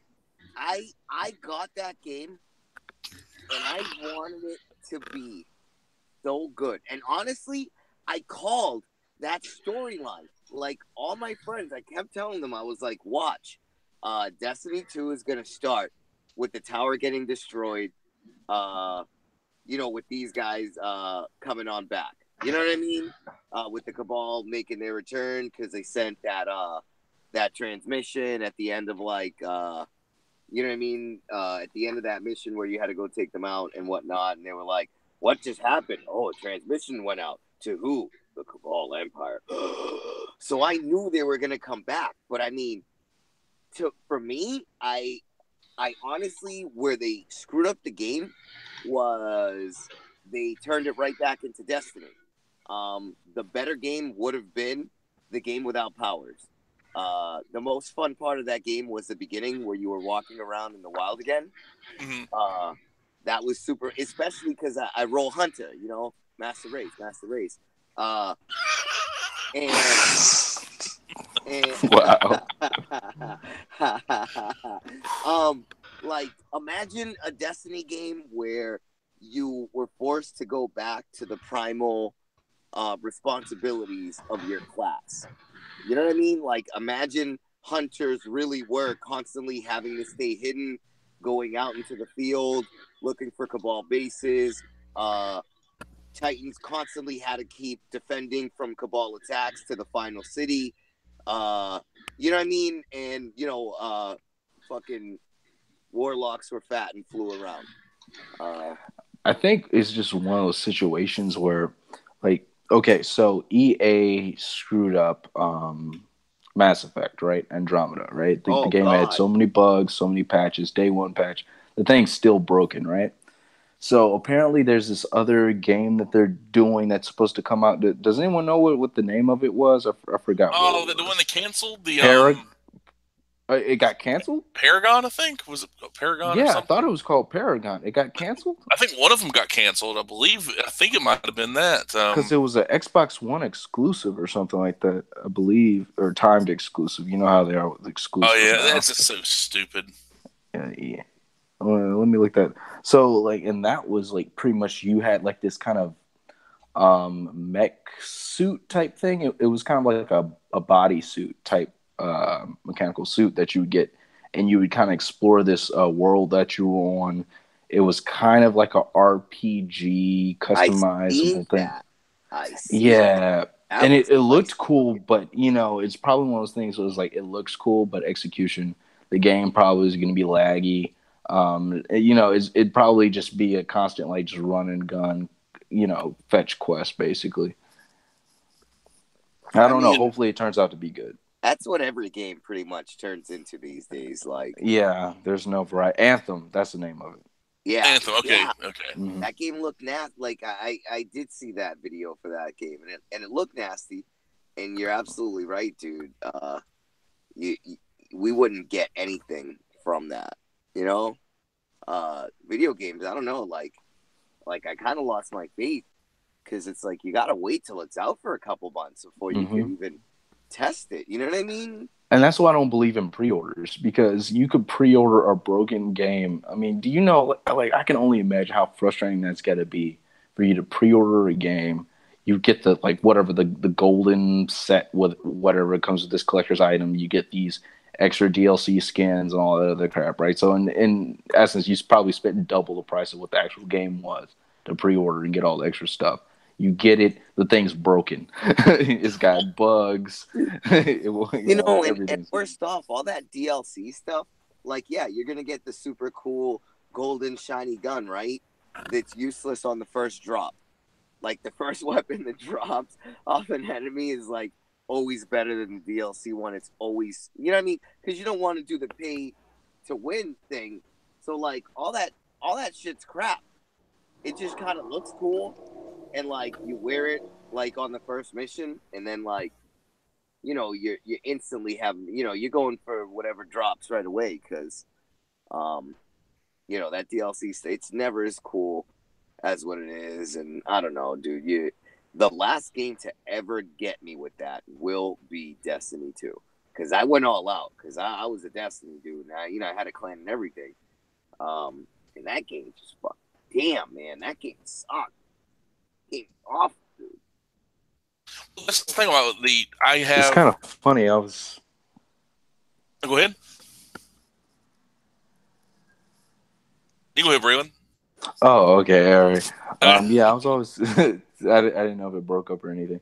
Yeah, I was always kind of like a RPG fighting game type of guy, just because I was like, I get the game, the core mechanics will be there, and I don't know, maybe that was just something like, since I was like, I knew I wasn't going to get a whole bunch of games when I was younger.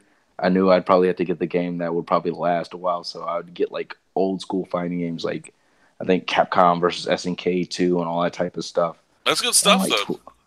Yeah, and play those, and it was kind of funny because I was like, what is this? Because I didn't know what King of Fighters was and Fatal Fury and all that type of stuff at the time.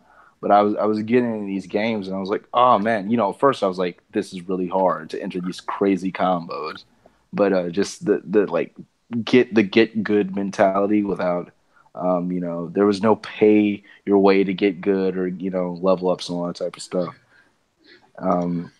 Now that's like for everything.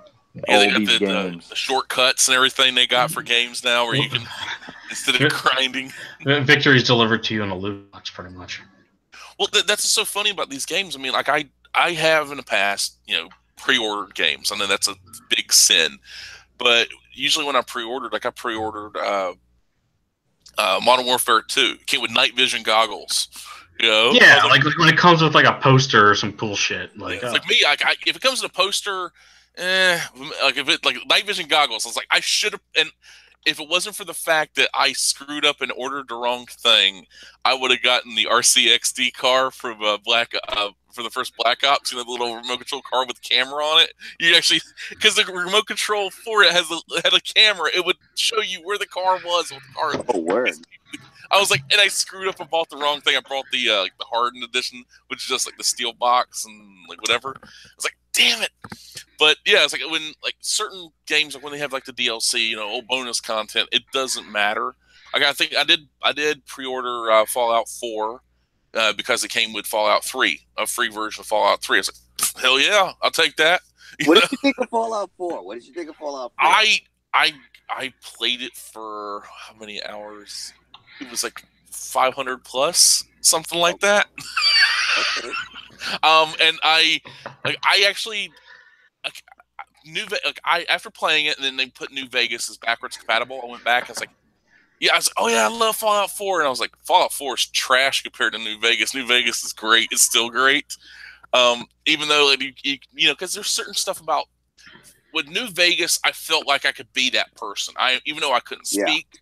You know, I could make my own choices. I could be this bad person or good or whatever. And the Mojave Wasteland, even though it was desert and all this and that, but you had New Vegas itself and then all that. And the DLC was amazing. And I remember how much I loved the DLC and the story content and everything. Everything just worked great. Where Fallout 4, even though I love I love the fact that it's like this new interesting area. It's the Yeah. Commonwealth. It's Boston. You hang around. I like the use of color in the environment in Fallout 4 compared to particularly 3. 3, everything was like a mauve and like a yellowish green, and 4 looked a lot better. Kid puke. Yeah, kid puke. Yeah, it was nasty. I don't know. Like I loved New Vegas. I didn't like its story, but I loved it for an RP game. You know what I mean? Like that was definitely world.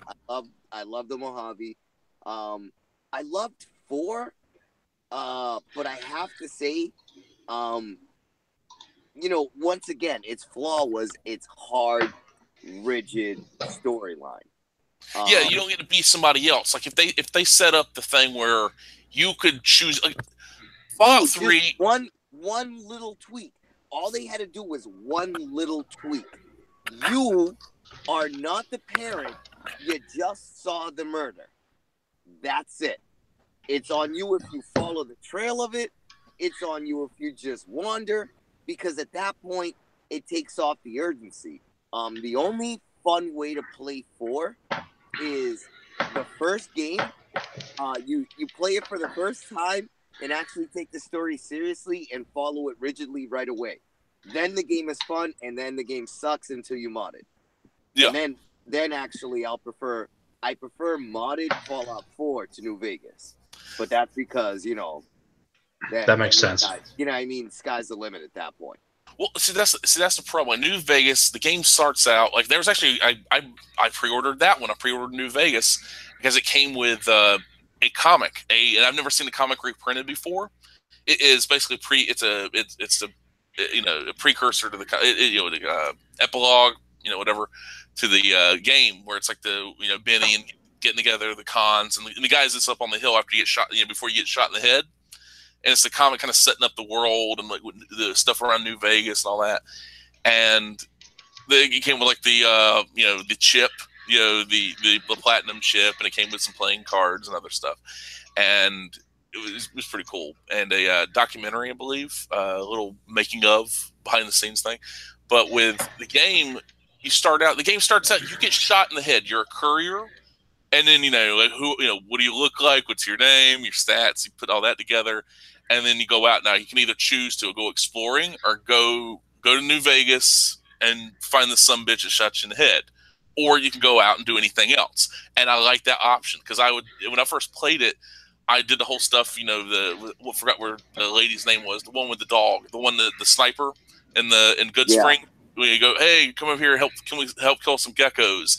And then after that, I went and did some more traveling, and then found out, save Larry, save often, because you get out of the waste and you end up you just get wasted. You just get wasted. You get wasted easily. That's the thing is like I came across a group of those damn geckos, and I was like, son of a bitch, you can't, because the gun I had was like nothing. It was like it had nothing to it.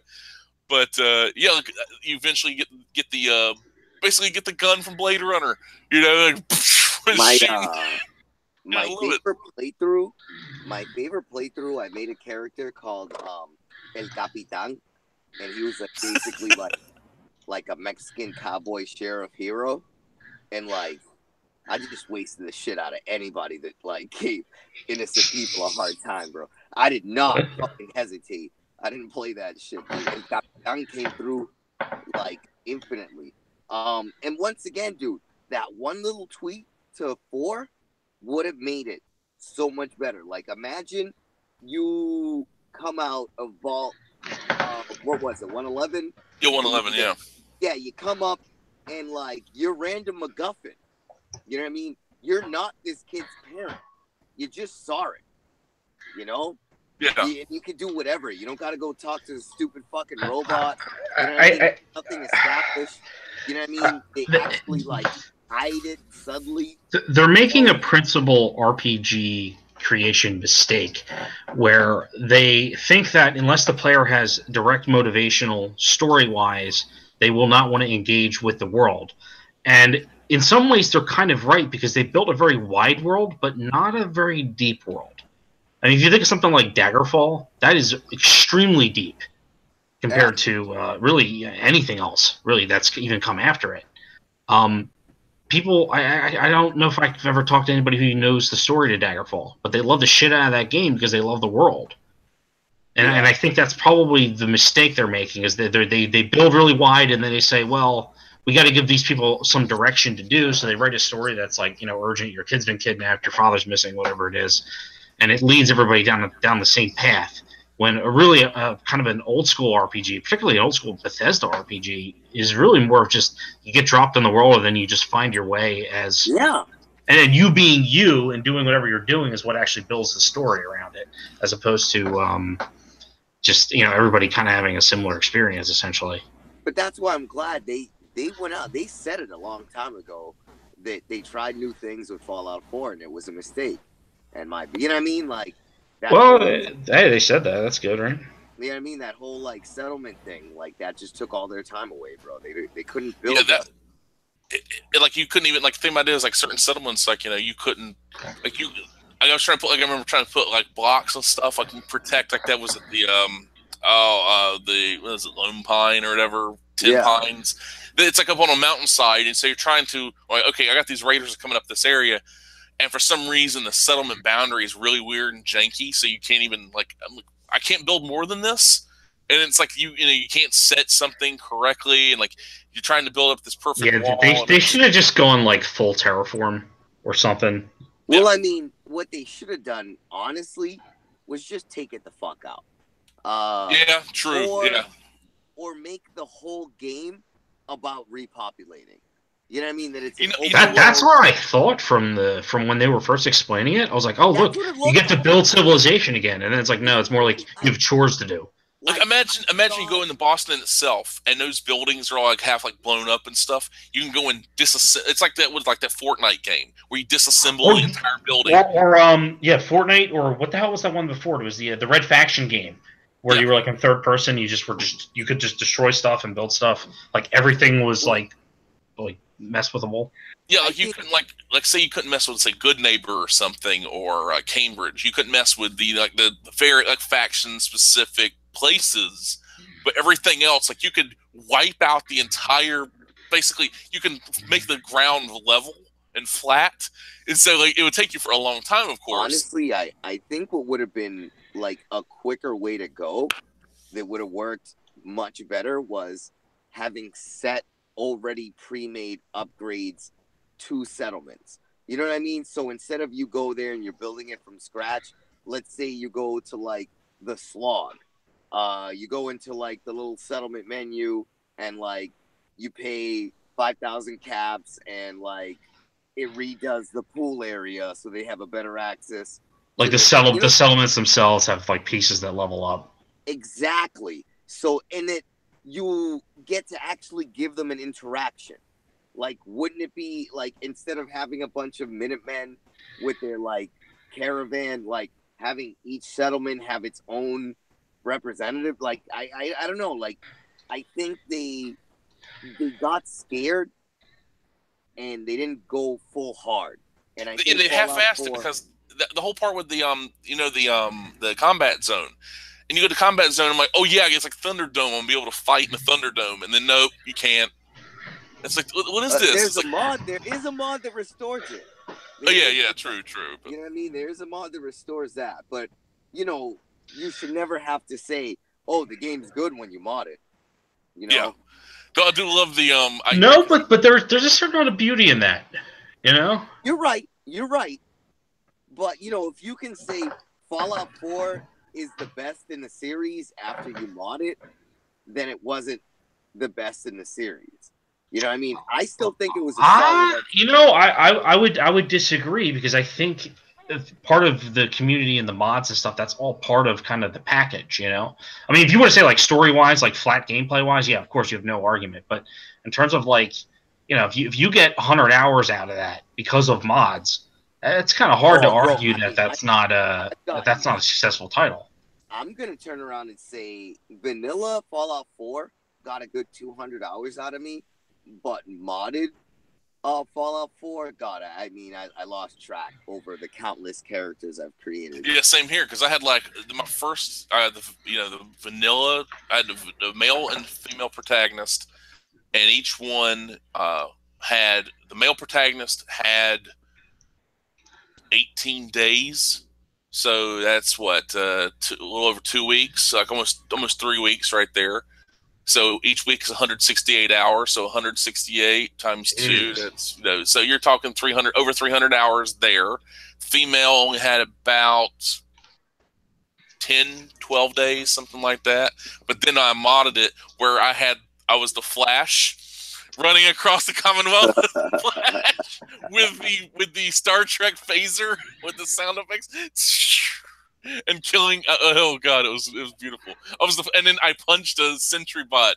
I punched a sentry bot to death. There's lightning coming off of me because I'm the Flash. And it's like a better Flash game than anything I've ever played. Dude, I made a sick character. Like it was like so I was RPing that it was like a 4th generation synth, like, but she was always just meant to be on the surface. She wasn't meant to return back to the Institute. Mm-hmm. And like, I super modded it out. She had a whole bunch of implants. Like, oh, dude. Oh, yeah. Oh, man. I'm about to go home fucking. Yeah, no, I'm playing some Fallout 4 now. No, dude, this happens. You got him hyped. Now he's like, man, I got to go back. Bro. Honestly, I'm like Skyrim is heroin for me. Like I have an addiction to Skyrim. No matter what comes out, no matter what new games there are, no matter how many times I buy new games, I'll play them for a while, and then it's like, oh, I kind of like that Skyrim game. Maybe I'll just play that for an hour, and then it's like, oh, a week into it, and I'm like, oh my god, I've just been playing Skyrim again. I was actually just playing Skyrim the other day. I put it in and put some mods on. So I was Geralt of Rivia from the Witcher series, I summoned a dragon to ride, and the dragon I summoned was the macho dragon, Randy Savage. Yes. Yes. Does that come out? I mean, does he do the yeah? Oh, he's he'll do like, looking for some excitement. He's like the Slim Jim commercials, the WWF stuff. It's all amazing. It's great. It's like a bunch of he'll say certain things like the sky's the limit. And he's like, the flame attack and everything, and the dragon flame. But as far as like the mods and stuff, I'm cool with that. I'm not one of these anti-modders or anything, but as far as like that Fallout experience, New Vegas does it for me, and it's mainly, and it turns out because it's the guys who did the original Fallout 1 and 2. Yeah. And the music is the same as Fallout 1 and 2. It's like really creepy. It's like it's the atmospheric music, and lore-wise, it's connected better too. You know what I mean? Yeah, exactly. It's almost a direct sequel, then. You know what I mean? Yeah, it's more Fallout 3 than Fallout 3 is. Yeah. Even though I liked Fallout 3, I did like Fallout. Actually, you know what? I like Fallout. Just fuck the world. I love them all. They were all pretty good fucking games. It was a great series.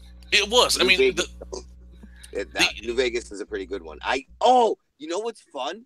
What? Go to Reddit and troll like the Fallout page and say that Fallout 4 is better than New Vegas, just so you can see. I used to do that. And see it downvoted at mock speed. It's so mean. Oh, and they'll just be like, oh, how dare you? Da, da, da, da, da, da, da. And I'll be like, oh, I like the power armor right in the beginning. And they'll be like, no! It's so much fun. I got to the point. I got to the point in my settlements. During my first vanilla playthrough about the male hero, the male character. The roads of Sanctuary, how they curve and everything. From the beginning, once you come across the bridge, there was power armor to the left and the right, all the way to the cul-de-sac end. And this is the power armor's frames I got. These were not the power armor with. I had a concrete bunker I built that had an elevator inside, where you had the XO1 armor, the T51B, T51A, T51C, and it's like different variants, different shades. So, and I got to the point like, Larry, what are you doing? You gotta go inside. You gotta go out of your way to go inside to go to get the right one. Put the power core in, get it, because I found out if I left the power cores in, fucking settlers will get inside of it. It's like, you son of a bitch, get out of my power. Little bastards. You're like, you don't touch my armor, bro. Don't touch that. You didn't get training, you little asshole. Get out of here. Yeah, and the bullshit with like Strong just like that. I'm like, fuck you. You get in your power armor. Oh, he likes or dislikes you and everything. It's like, oh, fuck you. He likes when you're a cannibal. Yeah, he'll like, save some for me. Yeah, like, save some for Strong. And you're like, but it's like, bro, but you never go for it. And that's the problem with the game. I mean, they have all these companions, but really, I mean, very few of them do anything cool. It's like it's flat, like dude. They're cliche. Like Raul from New Vegas, the Mexican mechanic. You know, the one who's like locked up in the shed. The dude's a badass. I mean, I like him. It's Danny Trejo, so how could you not? It's like Danny Trejo being zombie Danny Trejo being your sidekick. How cool is that? But you know, it's really nice to have that as a campaign. Like, and I'm a big the campaign not campaign, it was a side mission. I mean, the Audling sign, you know, the Enclave one where you get the Cannibal Johnson's cave, and you gotta go there and get him, and then you gotta get the doctor, and you get all these old Enclave members, and they're talking about how, like, they're talking about stuff that happened like Fallout 1 and 2 or Fallout 2, and it's like you get them all together, and then at the Battle of the Hoover Dam, you see them come in with the vertibird, and they drop off with their power armor and their Gatling guns, and they're fucking shut up, and like, yes, this is what I want. Like, it's really cool. Like, and that the boomers, how could you not love them?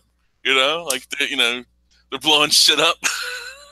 But it's just, I mean, good games like that. I haven't been excited for a game in a long time. Other than Titanfall, I mean.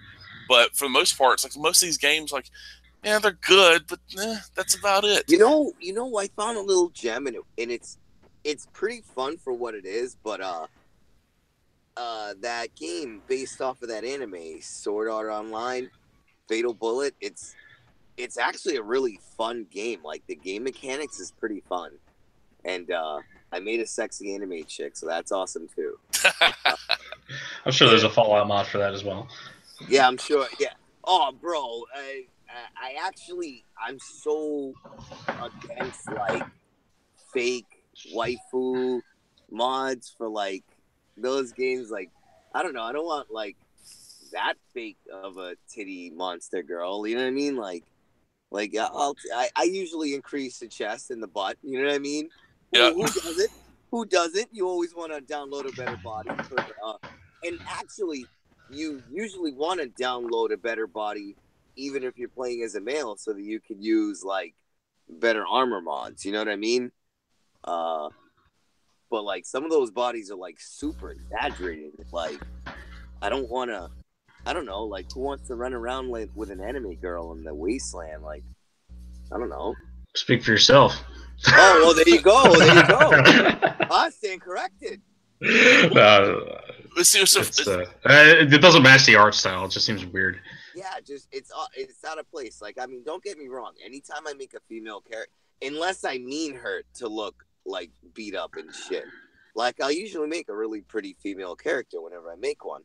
But I don't know. I just like, you know, like you said, you want it to look like it belongs in the world.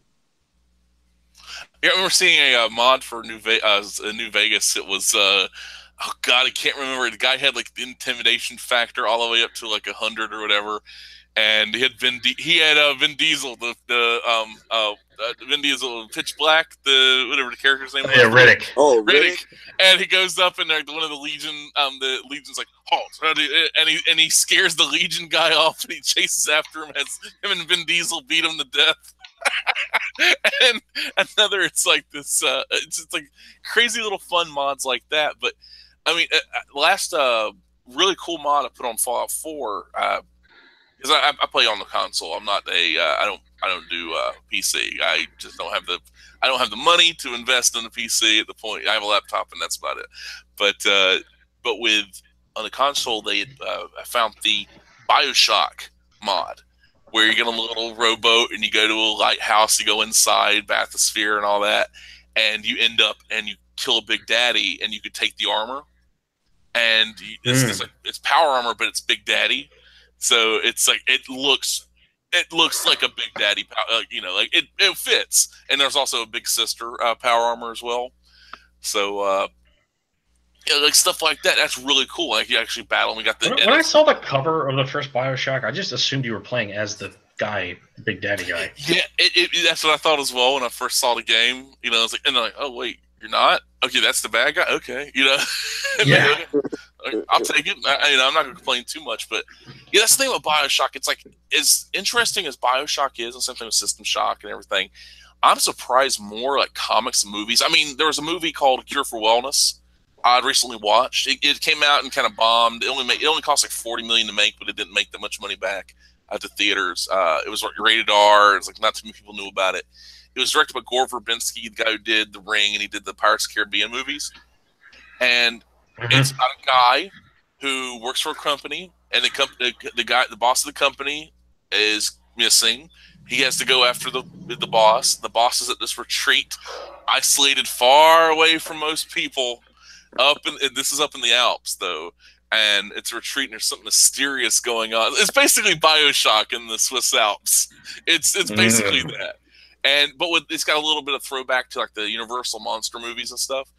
No Big Daddies, no Big Sisters. There's some weird stuff, but a little bit of Apocalypse Now going on actually in that. A little bit, yeah. Like with your Heart of Darkness a little bit, yeah. It's like got that kind of thing going on. But it's really good. It's really, it's one of those things. Like I'm gonna wish there was a BioShock film, but clearly it's inspired by it. It's like a movie like Looper, which I smashed into oblivion. It's definitely Akira, but with Terminator.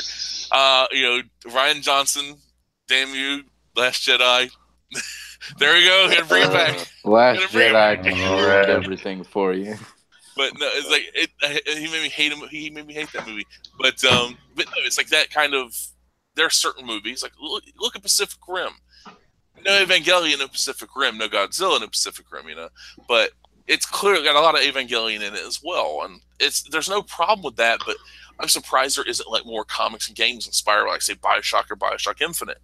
And it's. I kind of want to do something like that. I came up with an idea, and I was like, "It's too much like it," and I couldn't go through with it. But it'd be interesting, and somebody go and kind of tackle that idea. But there's nothing wrong with pulling from these properties. Like you play this game. Like I mean, most people. I mean, okay, if you added up all the time, you play like the Fallout games, it'd probably be what, a couple thousand hours. Ooh. Oof. At least, right? At least. But see, that's what someone you play games more than you watch movies, watch TV, or even read comics. Because you immerse yourself, you're controlling that character, you're shaping that world by your choices, if not literally, depending on what kind of game it is. Like whether not necessarily settlement building, but buy this thing for your house, like whether it's Skyrim or whatever. Oh, your homestead, you buy this instead, or build this addition on, or whatever. You have your options. But yeah, it's like, it's fun. But though I love comics and though I love movies, games take a lot of time. That's why I'm very, very picky about what games I play these days. And even then, it's like not too many of them. Like, there's nothing worse than getting like 35 hours in and realizing I fucking hate this game. Yeah. You get the pack. But yeah, it's really unfortunate that there's like Halo 5 was that way for me. I got the game, it was trash. I turned it back in and got rid of it. But yeah, it's like a lot of these games, they don't have that. I think a game has got to capture your imagination, just like anything else. It's like if it doesn't have your attention, if you're just playing it to go through the motions, something's off with that. That's not right. Yeah, I had one summer where I just bought it was like basically GameStop was having like all these sales for like games that were like basically like $5 that were like all this shit for, because like the PS4 came out, so it was all this stuff for PS3 I just hadn't missed. And I bought like a whole bunch of them, and I was trying to like binge to just for complete them. And then like I got to where I was doing the hell was the name of that game? Rage, I think it was. It was like that like open world sandbox game by like the Doom creators or whatever. And the graphics are really good, but like I just started it and like I don't know, I just got nauseous. I'm like, why am I wasting my time with this? I'm trying to burn through it and it's not that good, so. But like the completionist in me doesn't want to leave it. It's tough. I think part of it is just games have gotten so expensive now that people are afraid to like try anything different just in case if it bombs. So it's easy for them just to stick with things that they know will sell. Call of Duty will always sell, even though it's the same thing. A lot of all these other games are the same things with just different coat thrown on them, and they know it's going to sell. People will buy it. But sometimes, it's just easier and less stressful to do it that way than actually being creative. Yeah. Call of Duty, like pretty much since Modern Warfare 3, everything just feels like it's just an expansion pack, like to the previous game. Yeah, it's like especially with expansion packs when it comes down to the Call of Duty games. When you had the that I knew Call of Duty World War II. It was like everybody's like, I haven't played World War II yet, so I wouldn't comment on that. But the other one, I played a tiny bit of it, and it's just going for Battlefield 1 and then playing Call of Duty World War II, and it just reminds the Call of Duty World War II. It looks pretty, it looks really good, but you're playing within a box. Where Battlefield 1, even though you're still technically playing within a box, you can go and blow up that wall. You can drive your tank through it. You can take a plane. I'm really surprised Call of Duty. Well, it has to do with the fundamentals of map design. Call of Duty takes a completely different approach to map design that Battlefield does, and basically theirs is so rigid that there can't be environmental destructibility. Otherwise, that messes with the whole flow of the map. Yeah, which is why everything's all close quarters combat. But if you look at the Battlefield maps, it's more about points of control and rolling hills and basically the way you approach in an area of buildings, not just how you approach a hallway. And it's a completely different design philosophy. And you don't have to have a high kill-death ratio. You can actually just you've got objectives to actually complete, and you're also not every gun needs to be a laser beam, although they've kind of been moving towards that, especially with like the amount of semi-automatics in a World War I game, which is ridiculous. But that's what's so interesting about the DICE, the way DICE does their things, with the way the games are constructed. But you look at a game like the old school Bad Company 2, Battlefield Bad Company 2, which I played the shit out of that. I love that game. I before they patched it, me and some dudes came up. I think somebody else probably came up with the idea, but we tried it out because we were putting C4 vehicles and everything. Oh yeah, that was the Boom V, because you got the UAV station, baby. And then put the C4, had like 4 guys like a damn circle jerk around the UAV and putting C4 on the UAV. You fly it in and you're on the mic with them, and then you fly it in to like the objective because you can blow the you're playing Rush, you blow the objective up. And then like tell them blow it, because one person blows the rest of the C4, and there it goes. And you'd see UAV come in, just wipe the entire fucking objective out. Exactly, and like the area looked like the surface of the moon. There's craters everywhere. You're driving your suicide truck. Well, the problems with Bad Company 2 were when something wasn't destructible. Like, remember the big, like the shipping crates, and then there's like big hangar type buildings, or like the warehouses. That fucked up the whole flow of the game. The fact that those weren't destroyable, which makes no sense considering you're blowing up concrete and you're blowing up walls, and you can't blow up tin, or aluminum. It's just steel plating. Well, I mean, I get maybe it should take harder or something, but like that was like a problem that like oh my god, was that one map with like all the houses and shit? It was fucking amazing. It was like the Americans started on one side and the Russians started on the other, and the Russians came from the woods and then the Americans came from one of those hangars. And the problem was basically there was all this like this huge village area in the middle, and like trees and forests, and like you could pretty much blow all that shit up. Yeah. But then the Americans could never lose because their fucking little well, not little, the big hangar thing was indestructible, so you could just hide in there.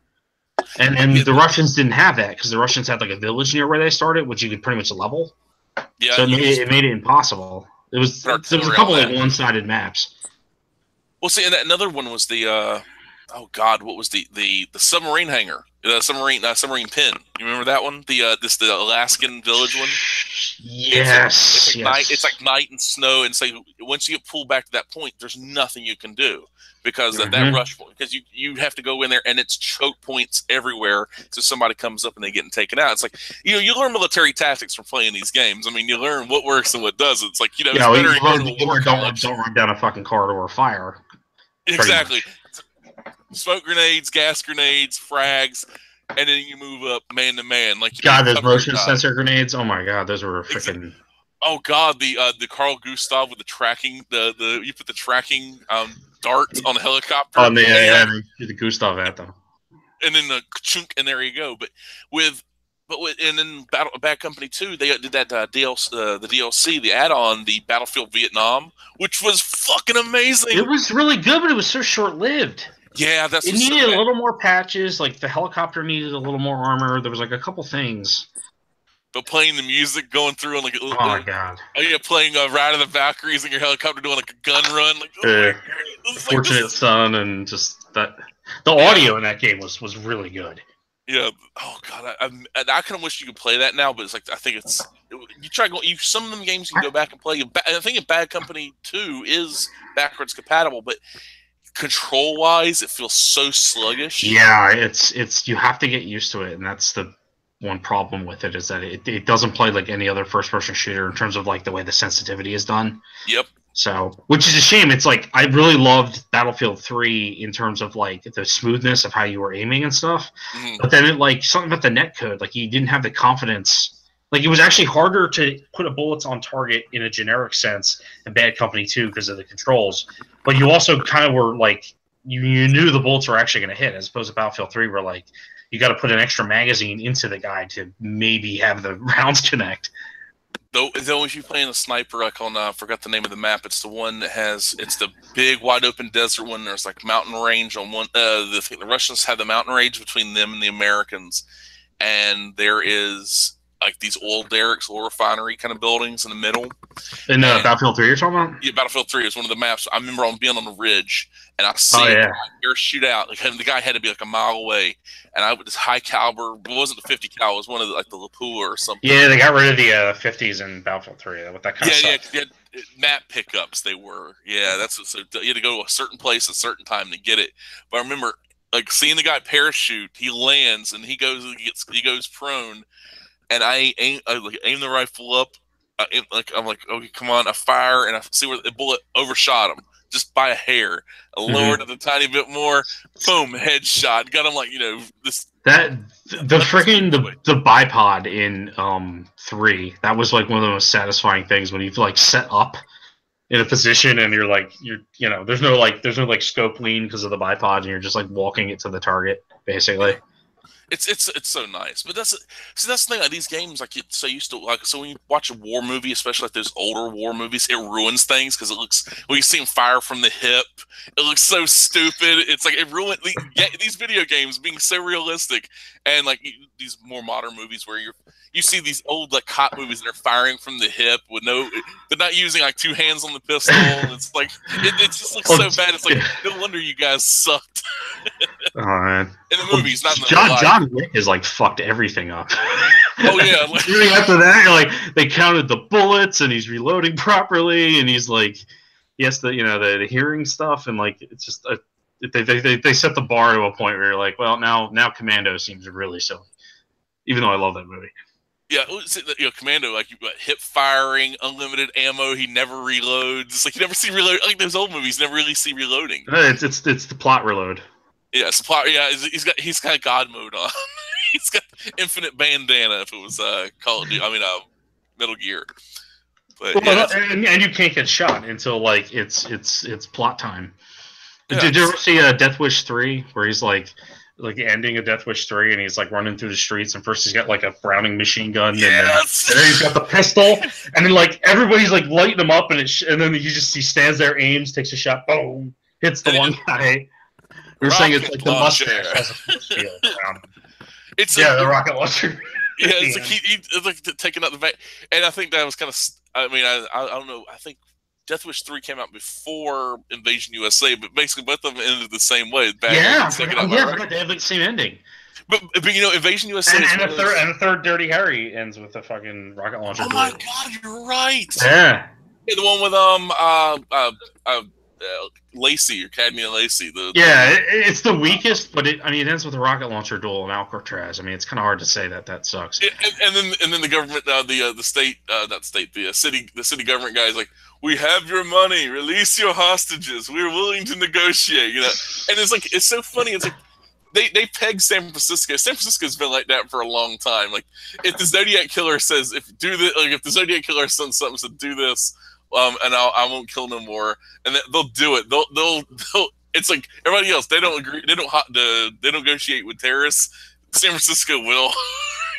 Hell, San Francisco let that guy the illegal guy that like murdered the woman, like he let him go, and then he's countersuing. It's like you need a bunch of Dirty Harrys. Dirty Harry needs to exist in the real world. He just needs. Well, it's funny. It's like hippy dippy early 70s. San Francisco was what Dirty Harry was kind of a response to in terms of like fiction, and now it's like they've come all the way back around where it's like now it's getting back to that point. I'm just waiting, like somebody's gonna either reboot the series or the next Death Wish is gonna be in San Francisco. Something like that's gonna happen. See, when you get to the point where these commentary, like Judge Dredd, this idea of this judge, jury, and executioner.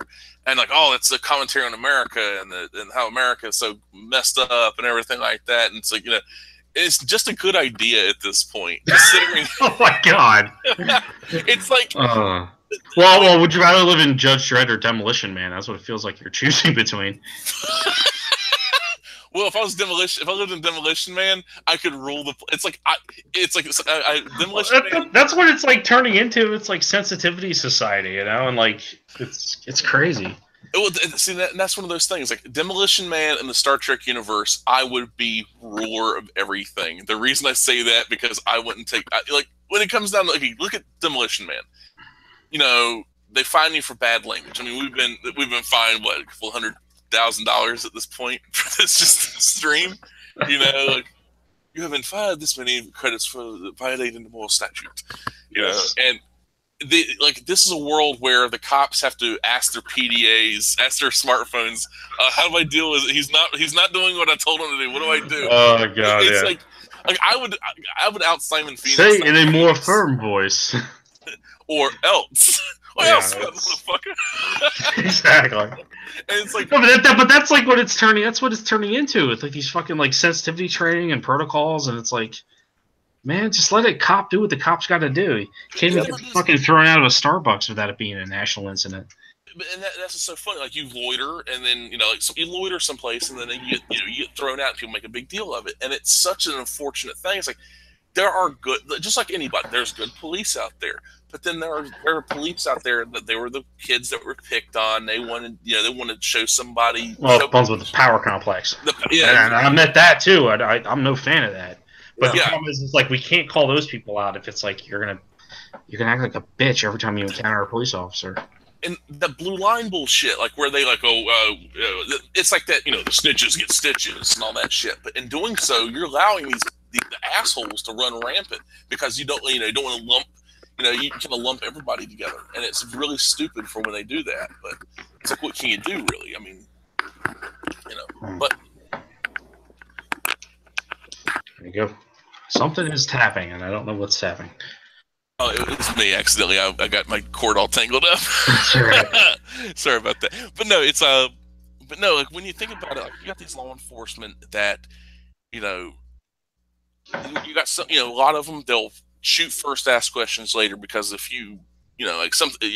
I've seen, I play devil's advocate. I see from both sides. I worked private security for a long time. People looked at me like I was a cop, and I'm like, I don't like that look. I don't like the look of that, because it's like it's not like, what are you looking at? No, it's like look of, if they could get away with it, they'd kill me. I'm like, I'm unarmed. I don't have the ability to arrest you. but they looking at me like I'm some authority figure that they want to destroy. You know, that kind of thing. It's a weird feeling, and so I understand why there are certain law enforcement, certain cops, you know, will shoot first and ask questions later, because it's like it's either me live or me die. It's like very boiled down, simple, way too simple. Well, have you ever seen like a video of like I mean, there's videos of like the cops when like someone points a fucking rifle at them, and they shoot, and they're fully within their right, and they just have an emotional breakdown after it. Yeah, or they're crying. Yeah, they're like throwing up. You know, like it's, and the thing about it is, like, somebody says like, well, you know, they've never. Well, and it's they've never shot somebody, because a lot of them, like, I've probably shot my firearms more than an law officer has. You know? Well, yeah, that's not how it should be, but that does happen a lot. Yeah, because it's like this, you know, because they don't, you know, they should go to a range every week. They should you know, practice with their firearms, because a lot of them are slow on the draw, because, you know, they're not used to drawing their firearms. You know, they don't want to have to, but it's better to, you know how to than not. You know, and also the idea of law enforcement having their firearms on their hips is the stupidest thing, no matter how, because that's an unnatural movement. I've always hated that movement, going from the hip up to pointing. Well, what are you thinking? Like chest rig? Shoulder holster. Yep, shoulder holster right there. Well, or like the problem with the shoulder holsters, you can't use a shoulder holster while you're in a vehicle with a seatbelt on. Well, that's, or the, you know, like you said, like the vest rig, you know, that kind of thing, where it's like the, you know, about. Well, usually the guys, if you see, usually that when they have the vest rig, they keep their taser on the vest, because that's what they're more likely to pull. Yeah, but the thing about it is, like, if you're in the car and need to pull something, I mean, but you know, like right there, like, you know, most seat belts, like depend on your height and everything, body build and everything. There's other options. I mean, you can, but like the shoulder holster is much more natural for me. But when it comes down to like with the law enforcement in general, especially here, at a young age, you know, there was a sheriff's deputy murdered a woman, murdered his fiance. Him and his daddy and the medical examiner covered it up. The guy, like, they delayed the trial as long as they could. The guy only did like 5 years, gets out from murder, and they believe he also murdered another person before his fiance. And it's like a lot of weird stuff. I mean, like, you know, it's like, this stuff happens, and it's not just, but you know, a lot of them keep their mouths shut. They know something, they shut their mouths, because, you know, they don't want to be, you know, Serpico. They don't want Serpico to happen to them. But it's really unfortunate that's the case. But and then I love the solution is disarm the rest of the populace. Yeah, exactly. Like, you know, let's disarm let's disarm, you know, the law-abiding citizens of the U.S. And that's the thing, like. So only people should have guns as military and police. I'm like, wait, I thought you said the government's evil and that they would make the military come after the citizens and the cops are evil. So you want to give the so-called evil? You can't have your cake and eat it too. Who should have them? So we should get fresh immigrants that don't speak the language. Give them guns. They know what's best for us. It's psychotic. It really is. But I mean, what can you do? I mean. I guess I'm stereotypical, you know, white man in the South with his guns. But, oh my God, but yeah, Mr. Mahvel, I have a question for you, sir. All right, sir. What go for it? Okay, if you were to do a comic series where you could do whatever, and, you know, something that you say, I'm not saying you are working on something currently, but you know, if you could do one of these three: superhero, science fiction, or action adventure, which one would you go for? Science fiction. Science fiction. I was guessing science fiction because I need to talk to you now, don't I? But it's like, as far as like any. What would your inspirations be? I mean, I know mine, but like, if you're science fiction inspirations in general. Honestly, I would kind of be going for like maybe more of like the 90s, 80s vibe type of sci-fi, even post-apocalyptic sci-fi world. I like that stuff. I like You know what I mean? Where it's like a government took over, ruined society, and then that's just it. There's a mega government and like pockets of cities and settlements, and that's just it. You know what I mean? Like there's no democracy. The dome cities with the destroyed environment. Yeah, you know what I mean? Stuff like that. That's the stuff I like as far as sci-fi. I do like space travel sci-fi, but I don't know if I